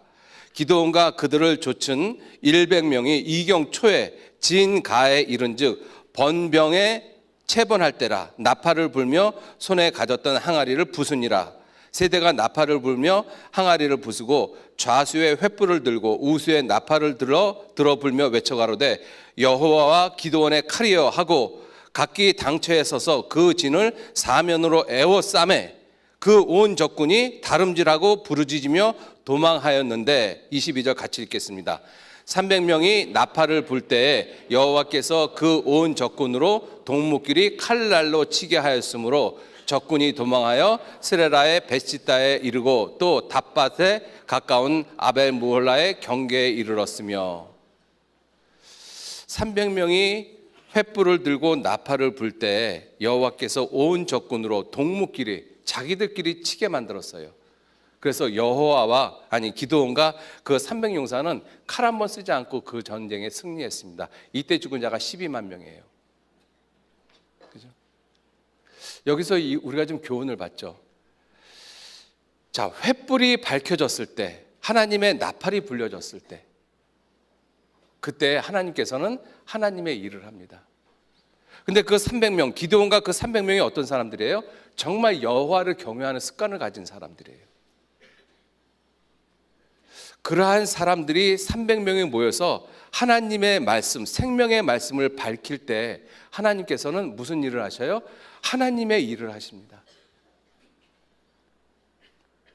여러분들, 우리가 대학 생활을 하면서 어느 대학에 있든지 정말 하나님의 말씀, 생명의 말씀을 밝히는 그러한 사람들이 하나가 돼서 정말 경고의 나팔을 담대히 분다라면 하나님은 우리들의 그러한 모습을 통해서 하나님이 그 일을 하셔요. 대학에서 많은 사람들을 주님께 돌아오는 일을 하십니다. 그렇죠? 자기들끼리 치게 만들었잖아요. 자기들끼리. 여러분들, 이렇게 자기들끼리 하나님이 적군을 쳐부순 예가 몇 가지에 있습니다. 사무엘상 한번 보시죠. 사무엘상 14장. 사무엘상 14장 보시겠습니다. 이 요나단하고 병기 든 소년의 모습인데 사무엘상 14장 6절 말씀, 6절 말씀 제가 읽겠습니다. 사무엘상 14장 6절. 요나단이 자기 병기 든 소년에게 이르되 우리가 이 할례 없는 자들의 부대에게로 가서 건너가자. 여호와께서 우리를 위하여 일하실까 하노라. 여호와의 구원은 사람의 많고 적음에 달리지 아니하였느니라. 7절 같이 읽겠습니다. 병기 든 자가 그에게 이르되 당신의 마음에 있는 대로 다 행하여 앞서가소서. 내가 당신과 마음을 같이하여 따르리이다. 자, 요나단하고 병기 든 사람이 두 사람이 있었습니다. 그런데 요나단이 이 할례 없는 자들에게 우리가 가서 우리가 그들을 쳐부수자. 병기 든 사람이 주인님하고 나하고 둘 뿐인데 어떻게 이게 되겠습니까? 주님, 다시 한번 생각해 보셔요. 이게 아닙니다. 뭔가 지금 착각하고 계신 거예요. 그렇게 하시면 안 돼요. 그렇게 하고 서로 마음을 나누었다라면 하나님이 아무 일 안 하시죠. 그런데 이 병기 든 소년이 뭐라고 얘기를 했어요? 당신의 마음에 있는 대로 다 행하여 앞서가소서. 나는 무조건 따라가겠습니다. 여러분들, 이 완전히 하나 된 모습이잖아요. 너희는 성령에 하나 되게 하신 것을 힘써 지키라. 우리가 하나 되어질 때 하나님은 일을 하셔요. 자, 이렇게 병기 든 소년과 요나단이 한 마음이 되어졌을 때 어떠한 일이 일어났는가 하면 13절. 요나단이 손발로 붙잡고 올라갔고 그 병기 든 자도 따랐더라. 블레셋 사람들이 요나단 앞에서 엎드러짐에 병기 든 자가 따라가며 죽였으니 요나단과 그 병기 든 자가 반일경 지단에서 처음으로 도륙한 자가 20인 가량이었더라. 들에 있는 진과 모든 백성 중에 떨림이 일어났고 부대와 노략군들도 떨었으며 땅도 진동하였으니 이는 큰 떨림이 있었더라. 자, 그리고 20절 말씀 보시겠습니다. 20절. 사울과 그와 함께한 모든 백성이 모여 전장에 가서 본즉 블레셋 사람이 각각 칼로 그 동물을 침으로 크게 혼란하였더라. 자기들끼리 죽인 거예요. 이렇게 자기들끼리 죽일 수 있도록 하나님이 하셨잖아요. 그런데 그렇게 하시는 원인이 뭐였겠습니까? 요나단과 병기 든 자가 한 마음이 되어졌어요. 하나가 되어질 때 하나님은 일을 하십니다. 그죠? 형제가 연합하여 동거함이 어찌 그리 선하고 아름다운가. 여러분들, 우리가 교회 안에서 우리가 대학생들이기 때문에 이러저러한 많은 일들을 하실 수 있습니다. 그래서 앞에서 부장 형제들도 있고 또 인도하시는 거 많은 분들이 있는데 왜 꼭 그렇게 해야 됩니까? 이게 더 낫지 않습니까? 저게 더 낫지 않습니까? 이거 꼭 이번에 해야 돼요? 저래야 돼요? 그러면 아무 일도 못하죠. 그 의견 조율하느라고 아무 일도 못합니다. 그죠? 그러나 이 병기 든 소년이 뭐라고 말을 하고 있어요? 당신의 마음에 있는 대로 다 행하여 앞서가소서. 당신이 행하는 대로 난 무조건 따르겠습니다. 여러분들, 이러한 사람 만나면 얼마나 시원하겠어요. 그죠? 그러니까 하나님이 블레셋 사람을 각각 자기들끼리 치게 만드신 거예요. 하나 되어질 때.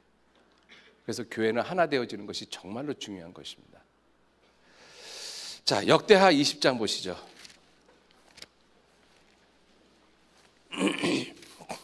여호사밧 시대입니다. 여호사밧 시대 때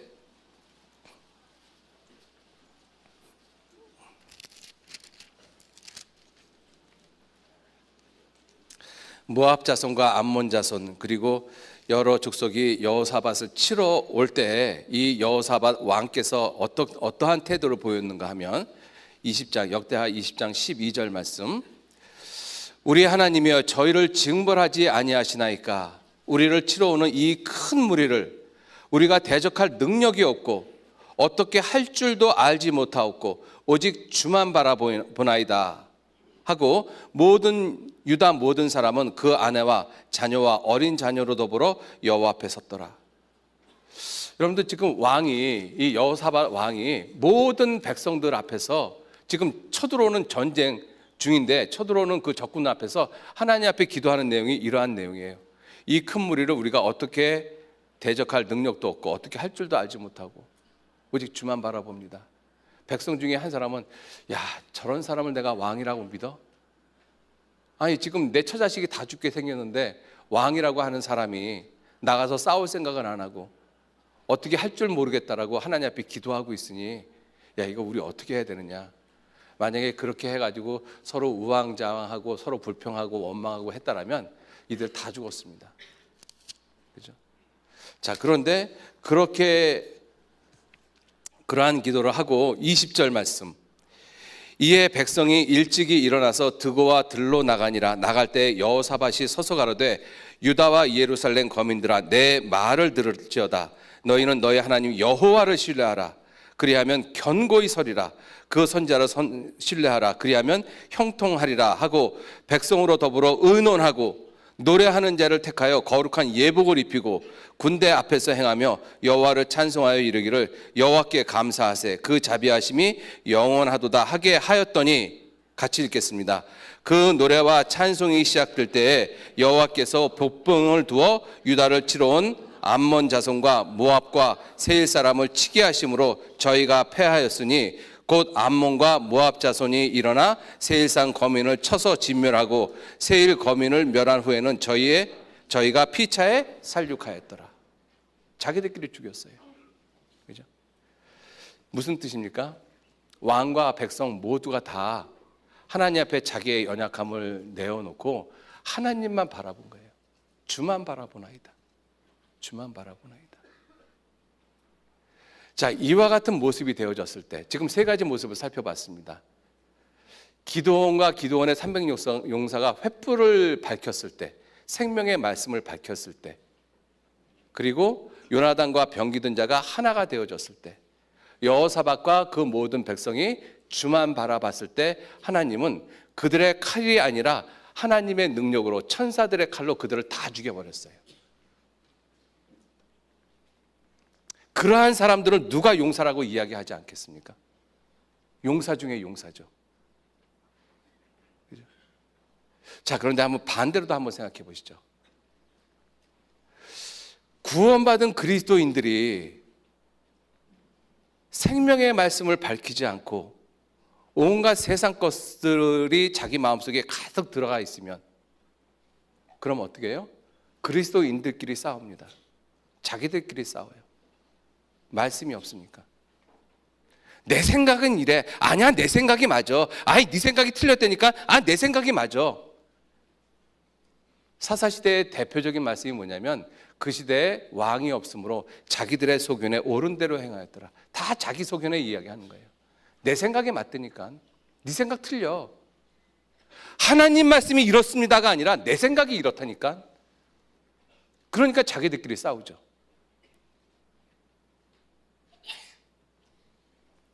또 하나가 되어지지 않을 때, 요나단과 병기든 소년이 하나가 되어질 때 하나님은 놀라운 일을 행하셨어요.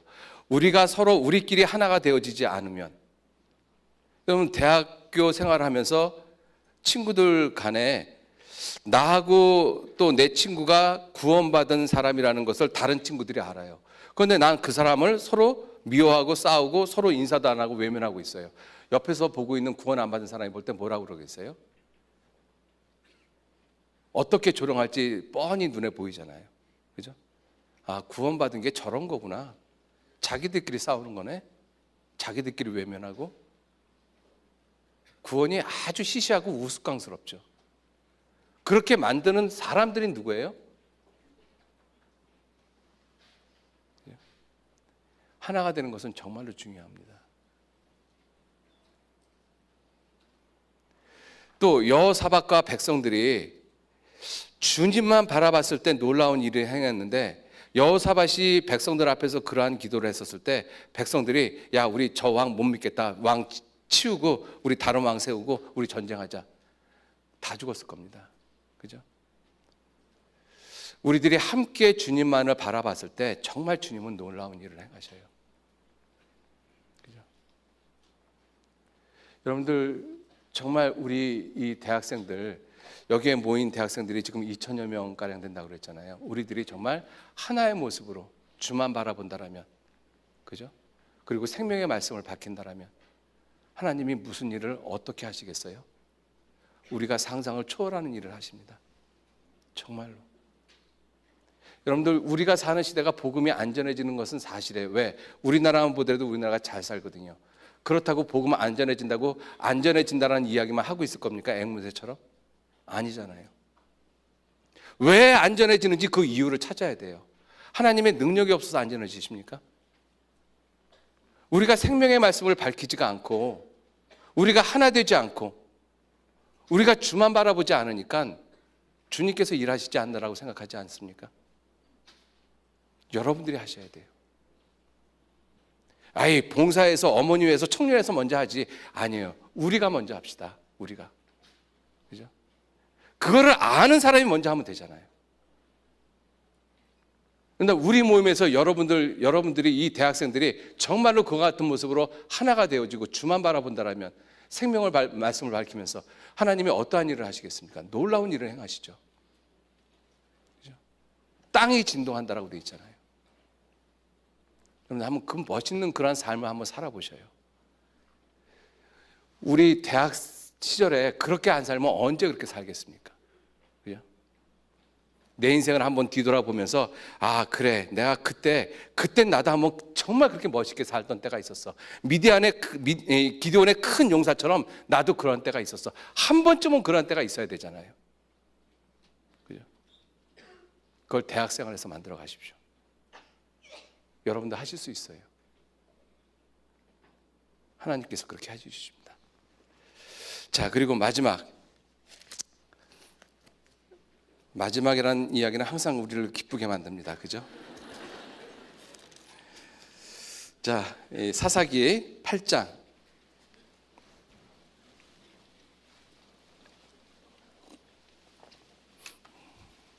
사사기 8장.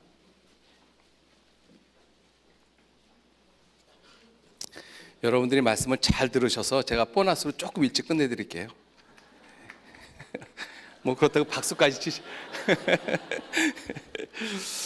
자, 8장 22절 말씀, 22절 제가 읽겠습니다. 때 이스라엘 사람들이 기드온에게 이르되 당신이 우리를 미디안의 손에서 구원하셨으니 당신과 당신의 아들과 당신의 손자가 우리를 다스리소서. 같이 읽겠습니다. 기드온이 그들에게 이르되 내가 너희를 다스리지 아니하겠고 나의 아들도 너희를 다스리지 아니할 것이요 여호와께서 너희를 다스리시리라. 여호와께서 너희를 다스리시리라. 기드온은 이 놀라운 일들을 통해서, 그죠? 이 미디안 족속 횃불을 밝히면서 미디안 족속 12만 명을 죽였고, 그 다음에 세바와 살문나를 갖다가 끝까지 쫓아가면서 1만 5천 명을 죽였습니다. 그러면서 기드온이 깨달은 것이 무엇일까요? 아, 정말로 하나님이 나를 다스리시는구나. 하나님께서 나를 보내셨구나. 하나님이 나와 함께 계시는구나. 이걸 틀림없이 깨달았습니다. 그래서 하나님이 다스리는 그러한 나라가 가장 완전한 나라인 것을 깨달았어요. 그래서 그들이 부탁을 했잖아요. 당신이 우리를 구원했으니 당신과 당신의 아들이 우리를 대대로 다스리소서. 그래, 내가 다스릴게. 이게 아니었잖아요. 아니라 여호와께서 너희를 다스릴 때 너희가 가장 안전하다. 여호와께서. 여러분들은 누가 다스리고 계십니까? 여러분들의 마음을 누가 다스리고 계셔요? 여러분들 구원받은 그리스도인들을 나라라고 표현하셨거든요. 너희는 거룩한 나라요. 그죠? 거룩한 나라요. 나라에 임하오시며, 구원받은 사람이 구원을 받으면 하나님의 나라가 임하는 거예요. 여러분들 내가 나라라는 거 아셔야 돼요. 한 나라입니다. 그렇기 때문에 다스림이 있어야 돼요. 나라는 나라 말이 좀 이해되셔요? 나라는 이 사람인 나를 다스리는 이거를 누가 다스리느냐? 나라는 사람이 다스리는 것이냐 아니면 하나님이 다스리느냐, 거기에 따라서 우리의 삶은 완전히 달라집니다. 누가 나를 다스리느냐? 내가 나라거든요. 구원받은 나는 하나님 보시기에 한 나라입니다. 이러한 나라를 누가 다스리느냐 하는 거예요. 그죠? 주님이 다스리셔야 되거든요. 근데 정말 주님이 다스리시는 나라이십니까? 아니면 여전히 내가 내 자신을 다스리고 계십니까? 놀랍게도 많은 사람이 자기가 자기를 다스려요. 자기가 자기를 다스립니다. 성경은 우리에게 말씀하시기를 시편 100편 3절 말씀에 같이 한번 같이 읽어보시죠. 여호와가 우리의 하나님이신 줄 너희는 알지어다. 그는 우리를 지으신 자시요 우리는 그의 것이니 그의 백성이요 그의 기르시는 양이로다. 그는 우리를 지으신 자시요 우리는 그의 것이니 그의 백성이요 그의 백성. 그죠? 가장 지존하신 지존자의 백성이시거든요. 만방의 신은 헛것이라고 말씀하셨어요. 오직 여호와로 이름하신 하나님만 세계에서 가장 지존하시다라고 말씀하셨거든요. 시편 97편 8절 말씀해 보시면 7절 말씀, 시편 90 죄송합니다.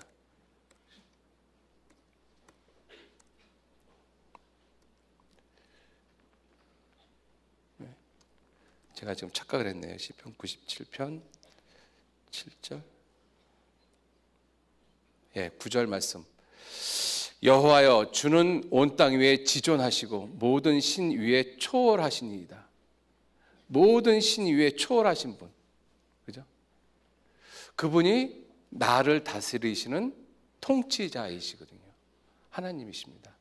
그분이 나를 다스릴 때 우리는 가장 안전합니다.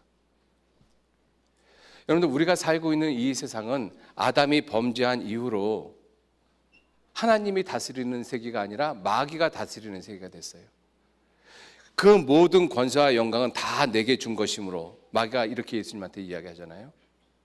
아담이 다 넘겨줬습니다. 그래서 공중의 권세 잡은 자 마귀가 이 세상을 통치해요. 마귀가 이 세상을 통치하는 가장 근본적인 원리가 무엇인지 혹시 아십니까?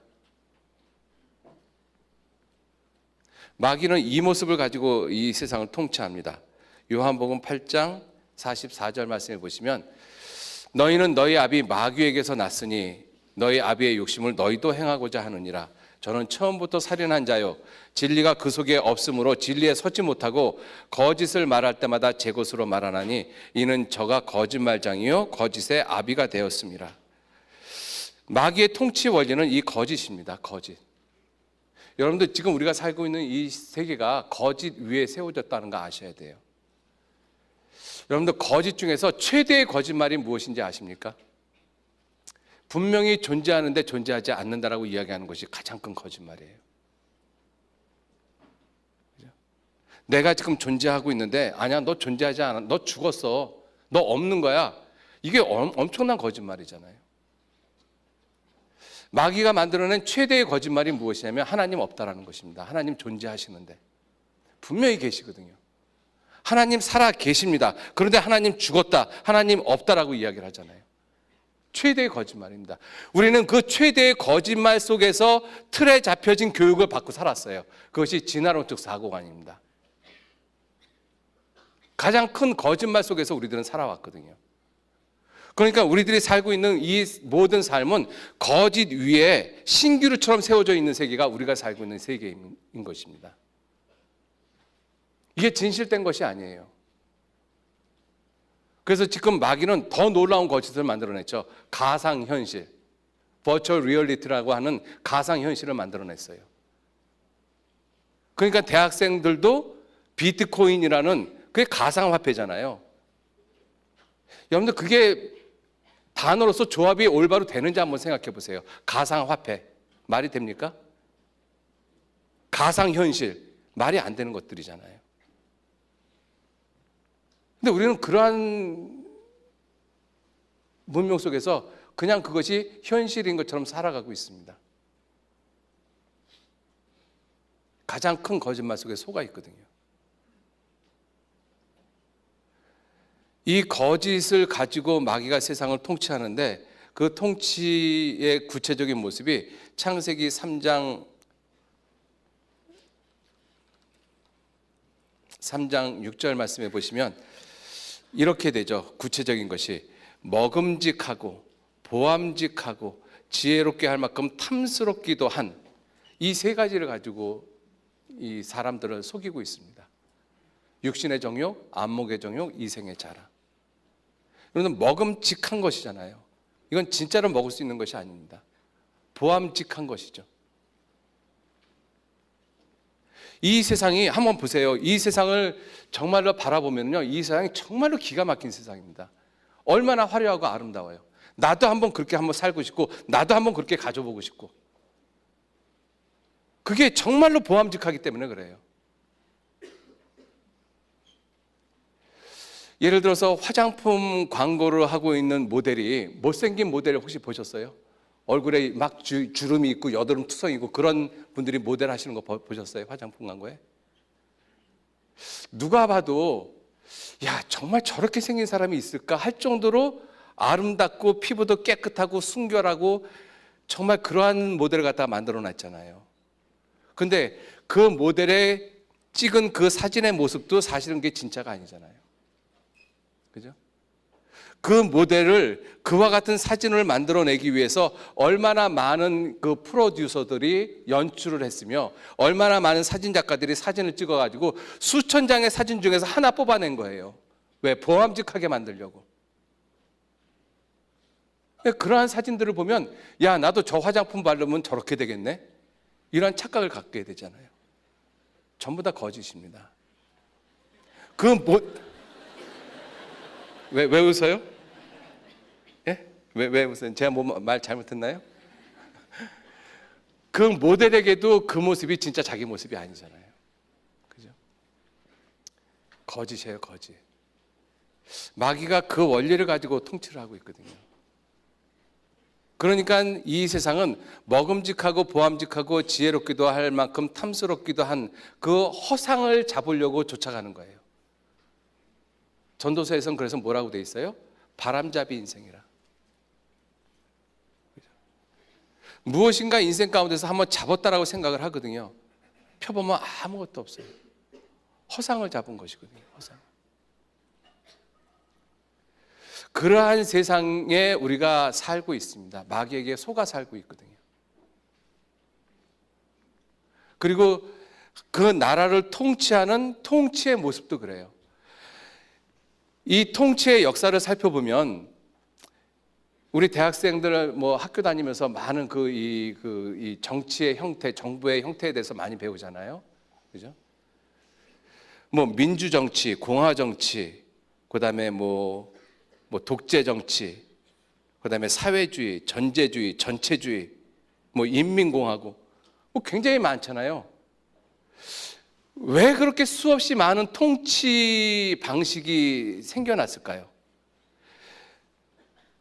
이 세상을 통치를 해보니까 이 사람이 통치를 해도 백성들이 힘들어지고 저 사람이 통치를 해도 백성들이 힘들어지고 그래서 통치는 도덕적인 통치, 도덕 정치가 돼야 된다. 그래서 인, 의, 예, 지, 신 이것을 중요시 여기면서 통치 원리를 또 만들어내기도 하고 그러나 어떠한 통치 원리도 꾸준히 고대서부터 수천 년, 수백 년을 이어 내려온 통치는 하나도 없습니다. 다 망했어요. 여러분들, 우리가 지금 민주주의 시대에 살고 있으니까 민주주의가 통치로서 가장 훌륭하다고 생각하십니까?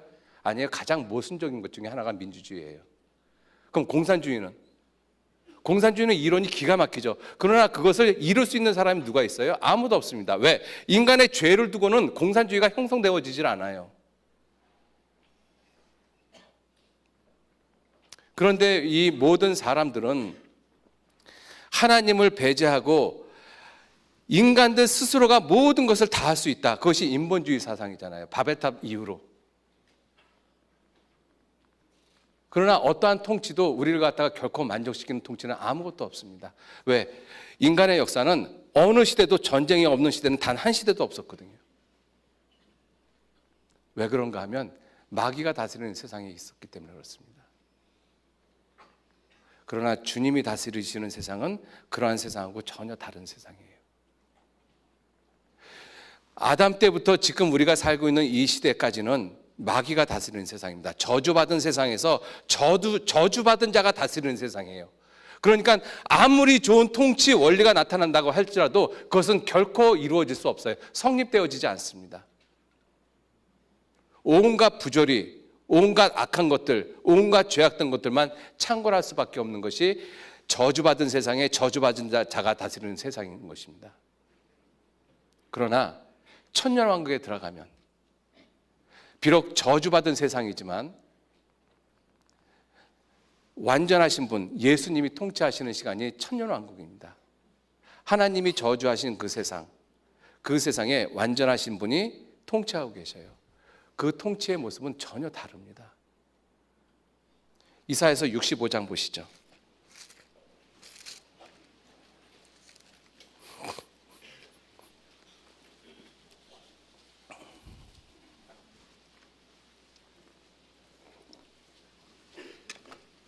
이사야서 65장 17절 말씀, 이사야 65장 17절 제가 읽겠습니다. 보라, 내가 새 하늘과 새 땅을 창조하나니 이전 것은 기억되거나 마음에 생각나지 아니할 것이라. 이 새 하늘과 새 땅은 천년왕국을 가리키는 것입니다. 그죠? 자, 그리고 이 새 하늘과 새 땅에 어떠한 모습이 있는가 하는 것을 지금 설명을 하고 있죠. 19절. 내가 예루살렘을 즐거워하며 나의 백성을 기뻐하리니 우는 소리와 부르짖는 소리가 그 가운데 다시 들리지 아니할 것이며, 천년왕국 가운데서는 우는 소리와 부르짖는 소리가 안 들립니다. 왜요? 완전하신 분이 다스리기 때문에. 우리 주님이 다스리는 세상입니다. 그죠? 그런데 우리가 지금까지 살고 있는 이 세상은, 아담이 범죄한 이후로 이 지금까지 우리의 세상은 어때요? 우는 소리, 부르짖는 소리가 항상 들리잖아요. 가인이 아벨을 죽였습니다. 아벨의 피가 부르짖는다라고 되어 있잖아요. 부르짖음이 끝이 없는 세상이 우리가 살고 있는 이 세상이에요. 그러나 천년왕국에 우리 주님이 다스리는 그 세상에서는 우는 소리, 부르짖는 소리가 그 가운데 다시 들리지 않습니다. 얼마나 놀라운 세상이에요. 이런 말씀 하나만 봐도. 21절. 그들이 가옥을 건축하고 그것에 거하겠고 포도원을 재배하고 열매를 먹을 것이며 그들의 건축한 데에 타인이 거하지 아니할 것이며 그들의 재배한 것을 타인이 먹지 아니하리니. 여러분들, 지금 우리가 살고 있는 이 세상은 내 손이 수고한 대로 내가 대가를 받지 못합니다. 성경에는 뭐라고 되어 있는가 하면 시편 128편 2절 말씀에, 시편 128편 2절 말씀에 하나님이 이렇게 축복하셨어요. 내가 내 손이 수고한 대로 먹을 것이라. 내가 복되고 형통하리로다. 근데 이 말씀은 지금 우리 시대에 안 이루어집니다. 그죠? 내가 수고한 대로 내가 못 먹어요. 예를 들어서 농부가 봄부서부터 시작해갖고 여름 그 때학볕에 고생하면서 좋은 과일을 아주 탐스럽게 키워냈어요. 그거를 농부가 먹습니까? 못 먹어요. 돈 많은 자한테 돈으로 빼앗깁니다. 그것을 우리는 매매라고 이야기를 할 뿐이에요. 돈 많은 자가 내 수고한 것을 빼앗아 가잖아요. 돈 주고. 여러분들, 총칼로 빼앗는 것만 빼앗는 것입니까? 돈 주고 빼앗는 거예요. 우리가 살고 있는 시대는 그래요. 훌륭한 건축가가 정말로 좋은 집을 졌어요. 근데 자기가 못 살아요. 돈 많은 사람한테 빼앗깁니다. 그러니까 원망이 있고 불만이 있고 그리고 서로 미움이 있고 시기 질투 다툼이 있고 전쟁이 있고 죽음이 있는 거예요. 우리가 살고 있는 이 세상은.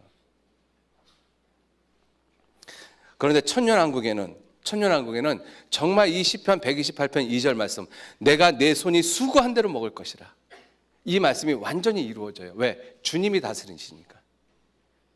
주님이 다스리시기 때문에. 그죠? 천년왕국도 수고는 그대로 있습니다. 천년왕국에는 수고가 없는 것이 아니라 수고가 그대로 있어요.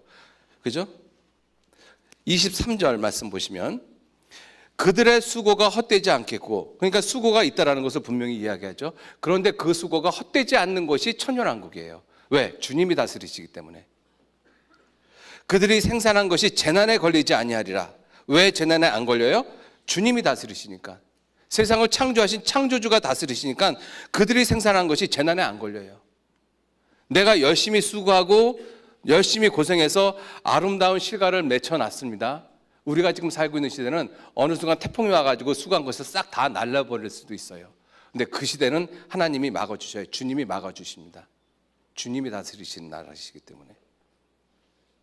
24절, 그들이 부르기 전에 내가 응답하겠고 그들이 말을 마치기 전에 내가 들을 것이며. 그러니까 천년왕국에도 뭔가 부르짖는 것이 있어요. 뭔가 필요가 있다라는 것이죠. 뭔가 요구가 있어요. 우리가 살고 있는 시대는 뭔가 필요가 있고 요구가 있어도 채워지지 않는 세계이기 때문에 불만이 있고 부족함이 있는 것이죠. 그런데 이 천년왕국에 들어가면 부르기 전에 응답하셔요. 미리 아십니다. 쓸 것을 미리 아셔요. 분명히 아직 완전한 세계가 아니기 때문에 이 천년왕국이, 그렇기 때문에 천년을 사는 그 세상 사람들에게 뭔가 부족한 것이 있어요. 그런데 그 부족한 것을 미리 알고 채우십니다. 무엇을 먹을까, 무엇을 마실까, 무엇을 입을까 염려하지 마라. 이는 다 이방인들이 구하는 것이요 너희 천부께서는 이 모든 것이 너에게 있어야 할 줄을 이미 아시느니라. 그 말씀이 완벽하게 이루어지는 때가 천년왕국입니다. 그죠? 얼마나 좋은 나라예요. 그리고 우리가 살고 있는 이 시대는 먹음직하고 보암직한 그 헛된 것이지만, 그러나 그 시대는, 천년왕국 시대는 에스겔서 47장 12절 말씀에 보시면 강 좌우 가에는 각종 먹을 실과나무가 자라서 그 잎이 시들지 아니하며 실과가 끊지지 아니하고 달마다 새 실과를 맺으리니 그 물이 성소로 말미암아 나옴이라. 그 실과는 먹음직한 것이 아니고 먹을만하고 잎사귀는 약재료가 되리라. 천년왕국은 먹음직 보암직한 것이 아니라 먹을만한 거예요. 실제로 먹습니다. 주님이 다스리시는 나라이기 때문에 그래요. 그리고 천년왕국에도 그 잎사귀가 약재료가 된다라는 말씀으로 봐서 다치고 아프고 하는 그러한 병이 있는 것은 분명히 있을 것 같다라는 생각이 듭니다. 그렇지만 그 약재료가 있기 때문에 치료가 가능해요. 지금은 좋은 약이 있어도 그 약으로 인해서 완벽하게 다 치료 못하고 죽잖아요. 이러한 세상이 주어져요. 천년왕국 동안에. 우리한테 이 하나님이 저주하신 이 지구상에서 완전한 자가 다스리는 세상이 어떠한 세상인지를 천년 동안 잠깐 맛보여 주십니다. 하나님이 다스리는 나라가 얼마나 놀라운 나라인지, 천국이 얼마나 놀라운 나라인지 우리에게 보여주시는 거예요. 하나님이 다스리는 세계가 가장 완전한 세계입니다. 우리가 이러한 모습을 보면서 지금의 내 삶도 누가 다스리셔야 되는가 하면 주님이 다스리셔야 돼요. 내가 내 삶을 다스리면 그 삶은 아주 엉망이 되어버립니다. 뭐가 뭔지를 몰라요. 혼돈스럽고 피곤하고 지치고. 주님이 나를 다스리셔야 돼요. 주님이 다스리는 나라. 기드온도 이스라엘 백성들이 당신이 우리를 다스리십시오 아니라, 내가 아니라 여호와께서 다스리신다. 여호와께서. 하나님은 우리가 십자가에 못 박은 그 예수님을 사도행전 2장 36절 말씀에 같이 한번 읽어보시죠. 그런즉 이스라엘 온 집이 정령할지니 너희가 십자가에 못 박은 이 예수를 하나님이 주와 그리스도가 되게 하셨느니라. 예, 하나님이 주와 그리스도. 이 주라는 의미가 주인이라는 뜻입니다. 그죠? 주인. 그다음에 왕. 그다음에 목자. 그죠? 이 세 가지 의미를 다 포함하고 있어요. 여러분들, 예수님은 내 주인이십니다. 내 주인이. 그죠? 여러분들, 우리는 조금 있으면 누구를 맞이하시는가 하면 내 주인을 만나요. 정말로 내 주인이 오십니다. 그죠? 예수님 머지않아 다시 오신다고 말씀하셨잖아요.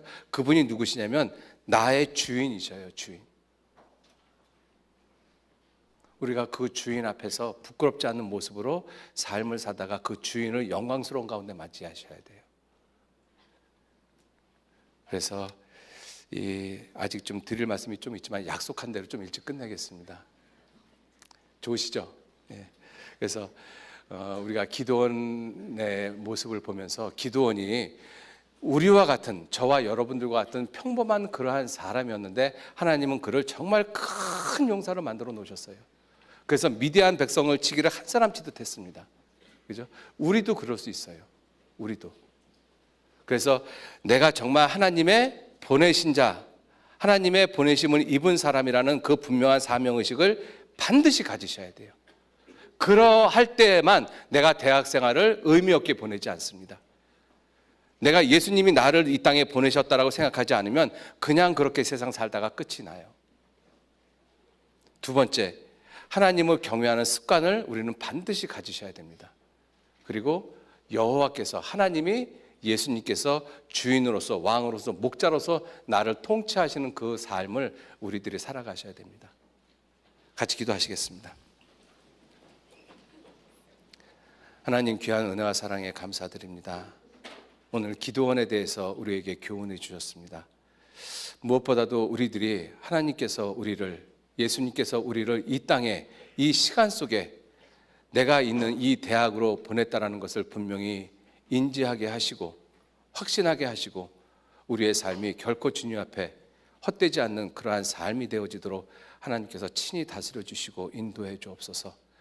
또한 우리가 하나님을 경외하는 삶, 하나님의 말씀을 내 삶 가운데 이루는 그러한 습관이 우리들에게 항상 주어지도록 주님께서 또한 도와주시고, 그리고 하나님께서 다스리시는, 예수님께서 내 주인이 되시는 그러한 삶으로 우리들 살아갈 수 있도록 주님께서 보호하시고 인도해 주옵소서.